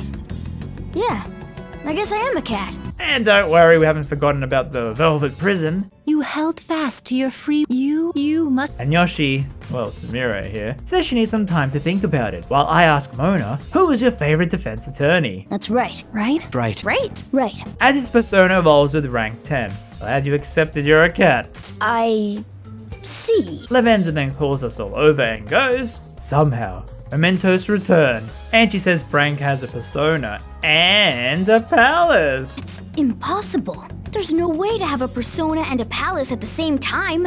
Right. And what if he became such a god? I... see. She says that persona let him actualize people's desires into reality, and how he was able to create a full world of this when the cup disappeared. And if he's not stopped in a month, the new world will be the default one, and we can never return to the original. While Lavenza's voice actor legit changes her tone mid-conversation, and it really sounds like she's trying not to laugh reading this out. Then allow me to proceed. This world is in a very unstable condition currently. We only have a month. Bro, we always had a month to defeat a palace. This isn't new. Right. Why don't they love repeating dialogue in this game? As we head into the palace with the gang, but Sumire appears, as she knows she's really good at stalking us, saying that she'll help us out too, accepting herself and that she's not her sister, and that she caused her death. You're right. But no time for that, as the gang gotta waste time discussing a code name. I am surrounded by absolute fools. and Sumire gets rank 6, meaning we can finally rank her up normally after the dungeon, which is like a laboratory as we get roadblocked, but the game makes us go back into Mementos again, into the new place to open up this palace. And that also means we can still do the side quests. Yay, they aren't closed off. Well, time for the dungeon and a perfect time for Mona to show off his amazing transformation to Sumire. Oh, okay. Also, can I say, I don't know why, I just love Mona's voice line when he's trying to find the request. It's just so funny how he says it. Then. Oh yeah, the car has a horn. It doesn't do anything. And yeah, Jose's still here, drinking the hard liquor. And we continue into the new area with these white walls and weird alien monsters as we reach the end and see Frank's tentacles, which he used in Mentos to pick people to actualize their desires, which lets us go back into the palace and we get these VCR memories of Frank's life, how he ended up like this. So basically, if one could tap into a person's cognitive world, he was engaged to Rumi, who fell into a mental breakdown after seeing her parents killed, and in his desperation, an entity granted him power to help Rumi cope with this by changing her reality, in that her parents actually died in her childhood, so she's had time to get over it. But that meant she never met Frank, and so he loses her. And further on, we see how his research into cognitive science was cut funding by Shido, and around this time he finished the paper, with the help of us. Remember, he couldn't have done it without us. His persona granted Frank the power to change things. no one will be able to complain. No complaining. And the dungeon has a lot of puzzles. You gotta pick the best answers here to trolley problems, then passageways opening with color locks like a Resident Evil type puzzle, as we see Frank convince Sumire that she's Kasumi to help her cope. Well, we reached the treasure and now we'll send the calling card on the 3rd of February, which means free time. And we can finally finish off with the confidants like Mishima's rank 10, and Ryuji, since he's already rank 10, he now gets a 3rd persona, where the 1st and 2nd fuse together, while he, and the persona's name? William. That's not intimidating at all! And we finally get Sumire's confidant, where we, Hear me out, you guys. as Sumire really wants to get better at gymnastics to honor her dead sister. I don't know what boxing has to do with it. And the vibe of this month is so cool as it's heavy winter and all the characters have different outfits. I really appreciate how they actually update the characters' looks over the course of the game. While Kawakami comes back from the farm just to tell us something. Oh no, don't tell me. In this reality, she's evil again. You are way too lax when it comes to your diet. But you're the one giving me the free pizza with cheese. Jeez. So we do more social links, seeing Sumire with a banger fashion sense, while Lavenza just stares into the void, not really wanting to talk to us. Fine, be like that. You'll never be as cool as the twins. So we get Anne's new persona, which looks so cool, and finish Mire's rank 10 with her going all out on the gymnastics front, while also confessing her love for us. But I'm sorry. This is no time for women. And we max Tafumi, who at rank 10 lets you swap party members on any turn. Yeah, before it only let you swap on Joker's turn, but now you can do it on anyone. Bro, that's a normal JRPG mechanic. Why is it locked to this optional person? And we finally reach the date, I'm actually rather close by. as he talks to us one final time. And you're fine with that? She may not be in my life anymore. So you're okay talking to a cat? He says how Akechi in the old timeline, if you go back to that, it will mean he died in Shido's palace like before, so if you change it all back, Akechi will be gone forever. And he leaves it up to us to make the decision. Akechi, though. Are you really so spineless that you'd fold over some bullshit trivial threat on my life? Jeez, okay, buddy, I'll kill you. So we are ready to enter the palace. Right. And see that Frank? Oh, come on, what the heck? You ain't the Pope! Pope. And he fights with his persona with the tentacles, which we have to destroy to attack the persona and slowly weaken it as he keeps trying to convince us to not change reality back. You're pissing me off! And we win and grab Frank's treasure with Mona driving off. But Frank is still alive, somehow, and evolves his persona like how we've been doing to a new one. Its name, oh, it's so menacing. Adam. Did they just run out of cool names for the personas? And with my favorite Persona 5 royal music track ever, we fight again. And it's the easiest fight in the entire game. But Frank is like, screw it. I don't care whether I live or die anymore. Rumia's gone, what's the point? And offers his life to the Persona, killing him for another phase. Oh no! However, Futaba reveals we just gotta attack the head while the gang blocks the super punch, and this has gone full anime, as Joker launches himself to shoot the boss with the most nerdiest of catchphrases. Checkmate. As we finally kill Frank and the party escapes with Mona turning into a helicopter. So you could have saved Ryuji from the head trauma. You could have just flown before. No complaining. And Frank is still alive. Somehow. And is like, I don't care, man, just beat me up. Didn't learn your lesson, huh? And we actually fist fight him before saving him from falling, and the world now goes back to normal. Magnificent. And yeah, we're in the original timeline with the whole month of our life just gone, just like in the real holidays. And Mona is still alive, yep. This again? Recycle gags suck! Hey, don't ever say that! No complaining. And so yeah, in the original timeline, Akechi is dead, meaning we had to be arrested by Issei, so we're in jail the whole time. But the gang are doing whatever they can to free us. Really? Yes, even Kawakami going back to school to rally the teachers. Even Mishima and Sumire telling her gym teacher. He doesn't belong in juvenile detention at all. Girl, I don't care, we got nationals tomorrow. As Lavender says, we have now unlocked the world, where we finally get freed as the woman with Shido confessed to what actually happened that night. And Shido is tried for his crimes, meaning we can finally go home. Another accident, huh? And so we return, the gang all happy, with the best way to celebrate more food. I demand sushi! Sushi! Stop trying to talk so big. You're just a cat now. Shut up! You little...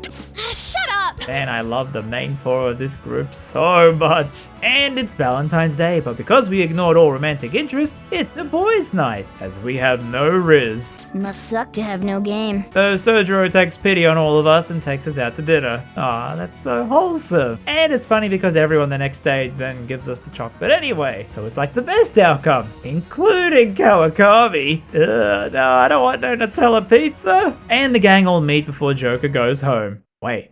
We go home? Oh yeah, we were here for a year to hide out from that Shido thing. So that's done. Why can't we just stay here? Our parents don't care about us, right? And Sojiro wants us to stay, which is deep desire. Well, speak up, sonny. Say what you want. Have some guts, why don't you? So the gang all go their separate ways, Makoto and Haru graduating, Ryuji moving to a physical rehab for his leg, and overseas for fashion, Futaba to high school, and Yusuke, I don't know, he dies as a poor painter. Mona will come with us because he finally admits he's a cat, while Sumire is overseas in a gymnastics competition. And then it's White Day, which is a Japanese holiday thing where guys give chocolates to girls a month after Valentine's. Except, we don't have anyone to give it to. Now that's just sad. So why not buy flowers for the best caretaker ever? Aww. And so we say goodbye to everyone, including Kawakami. This is the last time we'll see each other for a while. I know, but our crazy misadventures will always be in our hearts. Wait, we're making this a series? Nah, these long series don't work these days anymore. And we say goodbye to Sojiro. Hey, Futaba, what's he saying? He said, Sojiro's stupid.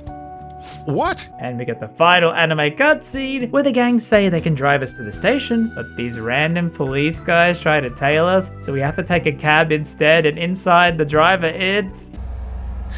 Dr. Maruki? What the heck are you doing here? And he drives us to the station, and thus sends Persona 5 Royal. What a journey. It's still crazy what a game this is, considering you have the base game in this in addition to all the new features. Yeah, if you ignore Yoshi and Frank, you can just continue and have the amazing base game all there. I do love the new additions Royal did though, but it felt kind of different with the final villain not feeling fully evil, and the fight felt a bit more comical in a way, while at the same time the villain was more serious. I mean, I barely had any funny lines to work with apart from cope, but it's still such an amazing game. Easily the best way to get into the series if you want to start start out. And yeah, I guess it's the first Persona game that I've beaten where I have beaten the original and now the remake or remaster. And while we're going through this, yeah, there were some changes, some odd ones. Like, did you even notice they changed the font between the games? But it feels so good to finally have long videos on Persona 3, 4, and 5, the definitive versions. It's been a long road doing these long series, and while they don't seem to do as well as before, I'm thankful to you who watch them and keep rewatching them. Now, I may not do as many in the future since they legit take me a whole month to make, and I don't want to only upload 12 videos a year, but I should at least have one more in store before the end of this one. Thank you again. Also, if you buy the merch, they will be gone at the end of this year, so it's the final super last chance. And remember, dear viewers, always, and I mean always, listen to your fortune teller. You're gonna die from cholesterol due to too much free Pizza Hut. Wait, what did she mean by that?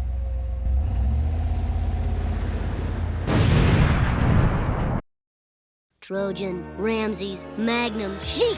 And a big cheesy thank you to my patrons, including Committed Miss Crime, Coxel Sin, Gerardo Cruz Alvarez, John Portugal Master Pro, Mui, Nira, and Worker B.